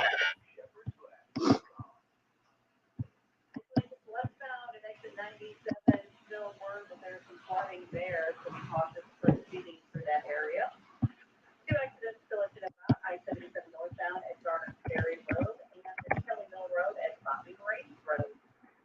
73 will be our high today. Those tropical showers, the next wave around noon will have potentially showers with thunderstorms this afternoon.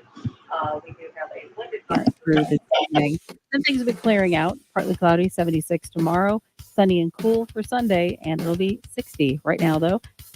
Couple scattered showers, and it is windy, 73 at 107.5 The Game. This report is sponsored by FN America Careers. Are you ready to join a high-caliber team? FN America is always looking for the best talent to design and build the most innovative firearms. We make world-class products to defend our nation in a friendly, rewarding, and engaging workplace. Explore your next career at fnamerica.com/careers. At the Samuels Reynolds Law Firm, we've seen how terrible accidents turn lives upside down, and we're proud to be the lawyers our clients depend on during their toughest moments. I'm Jason Reynolds. Call me when your family is faced with any serious injury or death. And I'm Stephen Samuels. When you're hurt at work, I go to work getting you the medical treatment and workers' compensation you depend on. We have the experience and passion you need when you need it most. Samuels Reynolds. True injuries, true lawyers. 779-4000.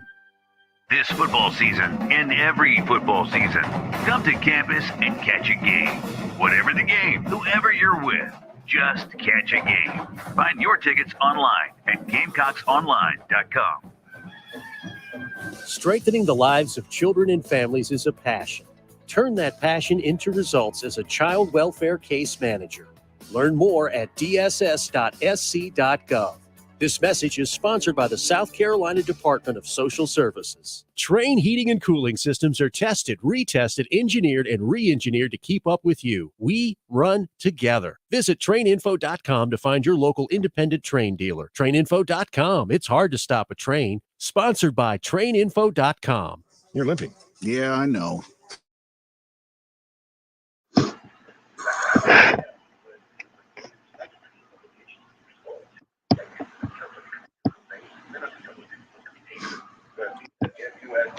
Right here in Columbia, learning experts, including quick and Bill, can you hear me?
All right. Are you going to keep having Tony on for the World Cup?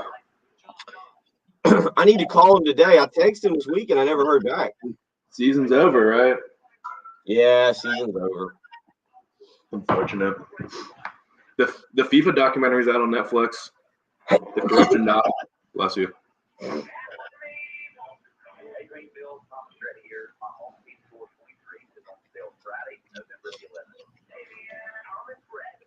And what else? I said I'm gonna get sick and now I'm sneezing in here.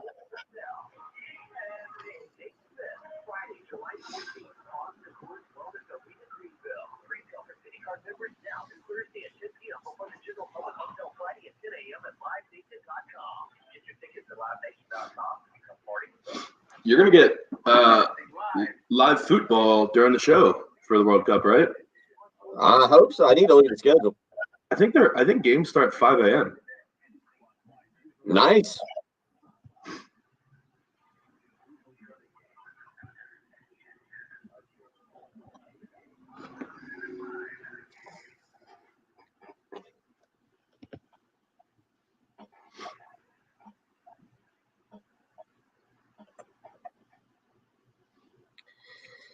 Oh, wrapping up the Friday Football Friday morning edition of the early game. Let's get back into our picks here with Patrick Perret.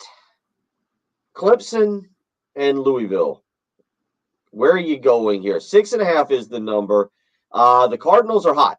They've won 3 in a row. Malik Cunningham is coming back. He's starting to play better.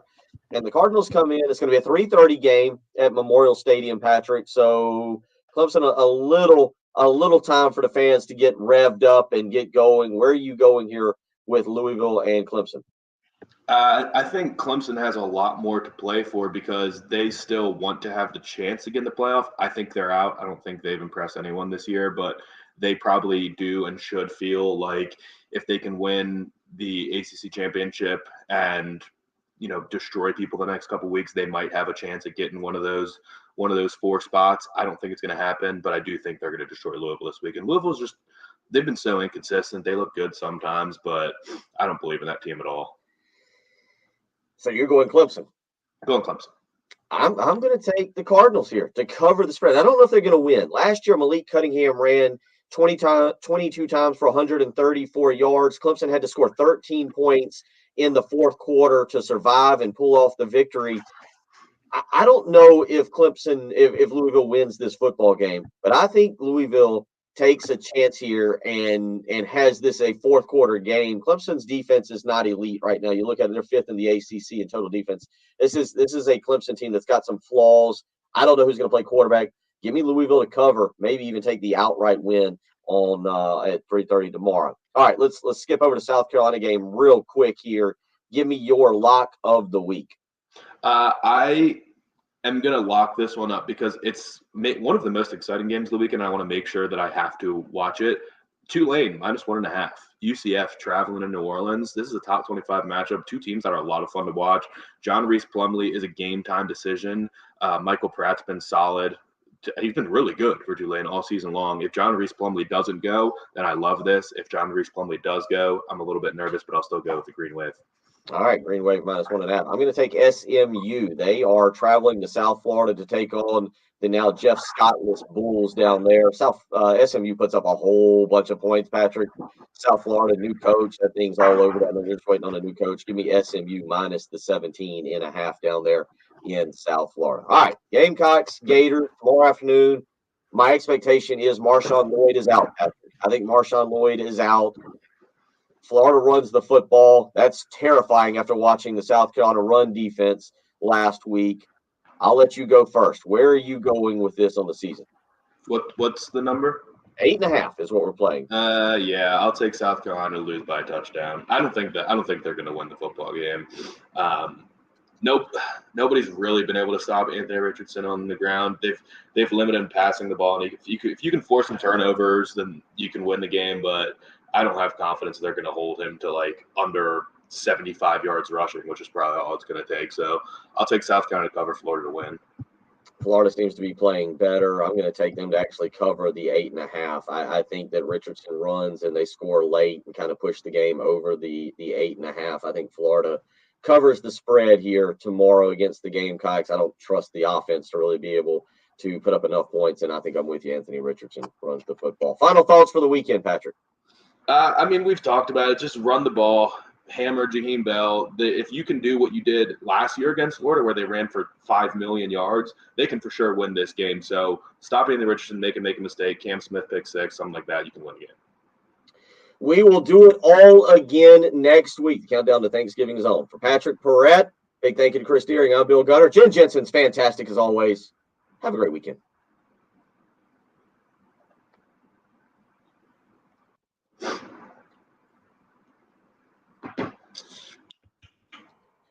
All right.